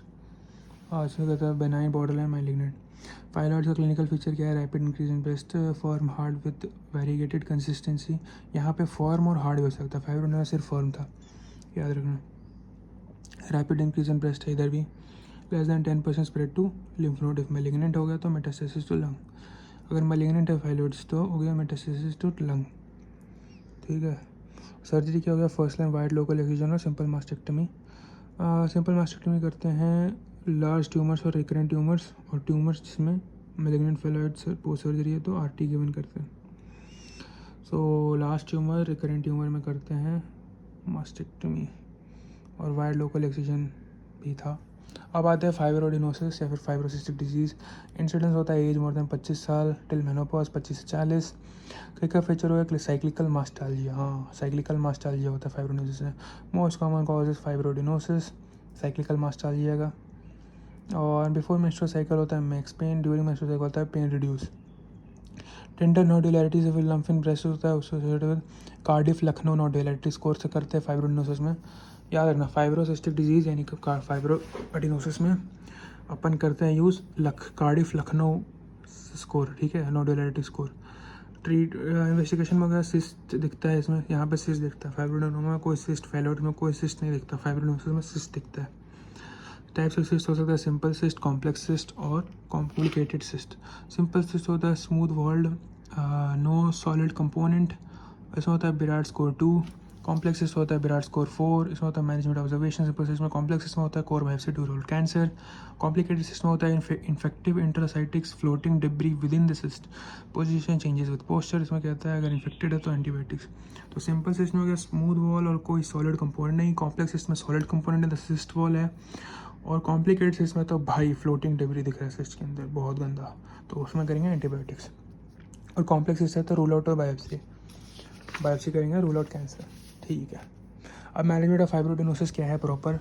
लाइफस्टाइल चेंजेस हैं, पेन मैनेजमेंट के लिए रीअश्योर करेंगे, वास्ट ब्रेस्ट पे चार्ट करेंगे तो record severity, avoid caffeine, stress and sugar, adequate support, tight sports during the day, consider medication जिसमें फ्लैक्सीड 30 ग्राम डेली और evening oil of primrose, rich sources of omega 3 fatty acids and gamma linoleic acid respectively.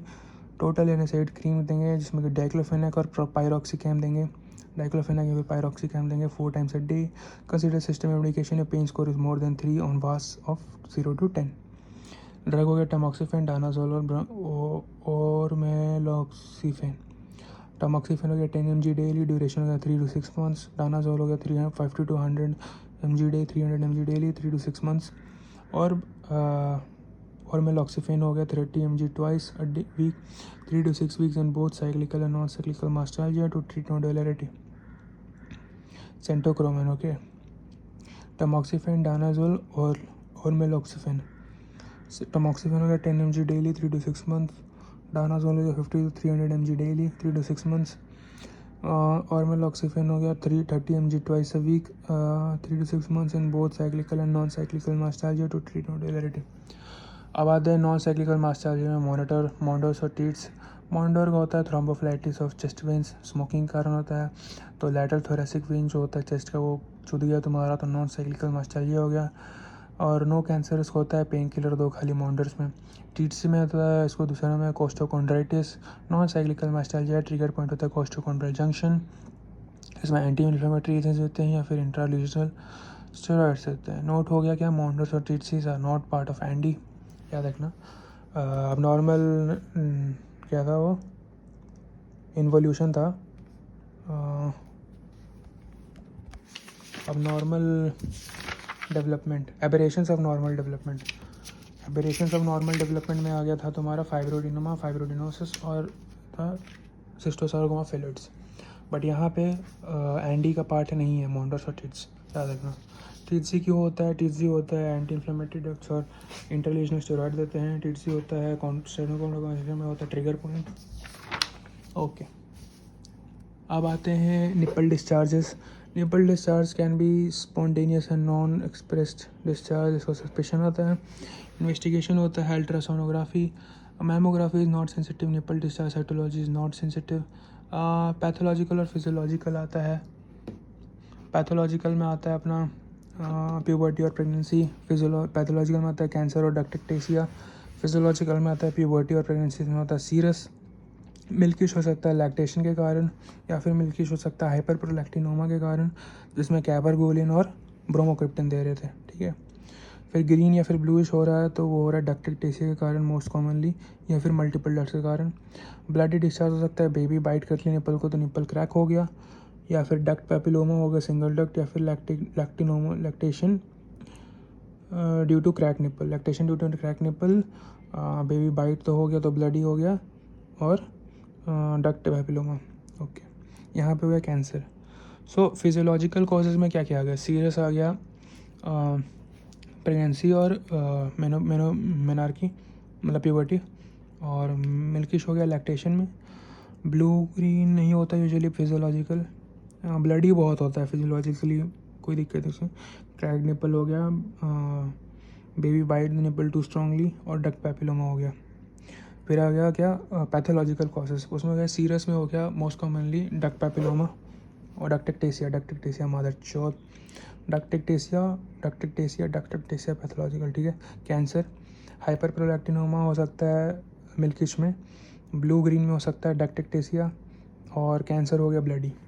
अब आते हैं duct papilloma और डक्टेक्टेसिया में। तो duct papilloma में होता है ब्लीडिंग, डक्टेक्टेसिया में होता है ब्लू ग्रीन। तो पैथोलॉजिकल निपल डिस्चार्ज होता है डक्टेक्टेसिया, जबकि duct papilloma nipple bloody discharge होता है। 10% कॉजेज पैपिलरी DCIS, यहाँ पे 45 ईयर्स के बाद होता है। स्मोकर्स में होता है डक्टेक्टेसिया पैथोलॉजिकल। क्लिनिकल फीचर्स होता है यूनिलेटरल पेरिओलर नोड्यूल, प्रेस करने पे ब्लडी डिस्चार्ज। यहाँ पे क्या होता है, डक्टेक्टेसिया में डायलेटेड डक्ट्स हो जाते हैं, स्टेसिस ऑफ सिक्रेशन हो जाता है, तो पेरिडक्टल मास्टाइटिस हो जाता है, डक्ट के अगल बगल ब्रेस्ट फूल जाता है, इसको कहते हैं जुस्का डिजीज़। उसके कारण होता है ग्रीनिश बेस्ड डिस्चार्ज मल्टीपल डिस्क में, या फिर पेरियोलर एब्सेस जिसमें एरोबिक एनरोबिक दोनों हो सकता है। इन्वेस्टिगेशन यहाँ पे papillomatous growth within the dilated ducts होता है। अल्ट्रासोनोग्राफी इंक्लूसिव होता है, MRI करते हैं यहाँ पे, अल्ट्रासोनोग्राफी इन्वेस्टिगेशन चलता है। मैनेजमेंट क्या करते हैं यहाँ पे, डोकेक्टमी, ओके, माइक्रोडोकेक्टमी करते हैं डक्ट पैपिलोमा में। यहाँ पे एंटीबायोटिक्स फेल करता है तो मेजर डक्ट एक्सीजन करते हैं, या फिर क्या करते हैं हैडफील्ड प्रोसीजर करते हैं, cone excision of duct, Hadfield excision और माइक्रोडोकेक्टमी, और एंटीबायोटिक्स में मेजर डक्ट एक्सीजन। ओके, अब आता है types of duct papilloma, solitary papilloma, papillomatosis और जुवेनाइल पैपिलोमेटोसिस। तो सॉलिटरी पैपिलोमा में हो गया risk of greater risk answer दो गुना, पैपिलोमेटोसिस में हो गया बाइलेटरल हो गया मोर देन 5 पैपिलोमास, और रिलेटिव रिस्क आंसर हो गया 3 टाइम्स। जुवेनाइल पैपिलोमेटोसिस को होता है cyst disease multiple papillomas in young female with palpable nodules. पेज डिजीज और एक्जिमा में क्या अंतर होता है, पेज यूनिलेटर होता है, एक्जिमा बाइलेटर होता है, दोनों में इचिंग होता है। पेजेट्स और एक्जिमा दोनों निप्पल का डिजीज है। एक्जिमा क्या था, एरिथ्रोमेटोसिस क्या था, डर्माटाइटिस, एरिथ्रोमेटस डर्माटाइटिस, ठीक है। एक्जिमा था एरिथ्रोमेटस डर्माटाइटिस, राइट, याद रखना। पेजेस एक डिजीज़ है जो कि यूनिलेटरल निप्पल में होता है, इसमें इचिंग होता है और destruction of nipple areolar complex हो जाता है पेजेट्स में। पेजेट्स में हिस्टोलॉजी में कैसा दिखता है, large cells with clear cytoplasm, prominent nucleus in the epidermis. Piaget's में ब्रेस्ट लंप जैसा था, more than 70% of the underlying lump होता है। DCIS more than invasive ductal cancer. यहाँ पे लंप नहीं होता। डायग्नोसिस में होता है पेजेट सेल्स जो कि होता है large cells with clear cytoplasm, prominent nucleus in the epidermis. Okay, usually ERPR negative होता है, CA पॉजिटिव होता है। मैनेजमेंट ऑफ लम्प करते हैं, यहाँ पे टॉपिकल स्टेरॉइड देते हैं। एक्जिमा में डर्मेटाइटिस याद रखना, सिर्फ स्किन डर्मेटाइटिस है। गायनेकोमास्टिया एनलार्जमेंट ऑफ ब्रेस्ट कैंसर होता है, मेल ब्रेस्ट होता है। यूनिलेटरल बायलेटरल दोनों हो सकता है गायनेकोमास्टिया। पैथोलॉजिकली होता है क्या क्या, न्यूबॉर्न, ओल्ड एज और बीच में प्यूबर्टी में। तो 3 जगह हो सकता है गायनेकोमास्टिया, न्यूबॉर्न, ओल्ड एज और सेनाइल यानी ओल्ड एज और प्यूबर्टी। तो इन्वेस्टिगेशन चॉइस होते हैं यहाँ पे disc of breast tissue, ultrasound. और मैनेजमेंट होता है लाइपोसक्शन और ग्लैंड एक्सेशन। पैथोलॉजिकल कॉजेज़ क्या क्या है, फिजियोलॉजिकल कॉजेज़ क्या क्या है, बर्थ, न्यूबॉर्न, सेनाइल और प्यूबर्टी। और पैथोलॉजिकल कॉजेज़ क्या क्या था, ड्रग एसोसिएटेड डिस्को, डी से हो गया डिजॉक्सिन, आई से हो गया आई से क्या था, आई से था आइसोनियाजिड, एस से था स्टेरॉइड्स और स्पिरिनलैक्टोन, सी से था सिमेटिडिन, के से था कीटोकोनाजोल और ई से ओ से था एस्ट्रोजन। इडियोपैथिक हो सकता है, क्लाइनफेल्टर हो सकता है, अल्कोहल, लिवर डिजीज हो सकता है। Paraneoplastic condition HCC, RCC and testicular cancer हो सकता है। लेप्रोमाइटिस या फिर मम्प और काइटिस हो सकता है। अब आते हैं पॉलीमास्टिया, मतलब खूब सारा चूची। एक्सेसरी ब्रेस्ट टिश्यू एक्सिला में मोस्ट कॉमनली होता है। परमानेंट प्यूबर्टी प्रेगनेंसी में हो सकता है। मैनेजमेंट पेन है तो कॉस्मेटिक रीजन तो एक्सक्यूजन कर दो। एमास्टिया मतलब ब्रेस्ट ही नहीं है, इसको कहते हैं Poland syndrome. Pectoralis major and serum as breast do not develop, ठीक है। पेक्टोरलिस मेजर और एस ब्रेस्ट नहीं मिलता है यहाँ पे। पॉलीथीलिया का मतलब होता है एक्सेसरी निपल। एथीलिया का मतलब होता है नो निपल।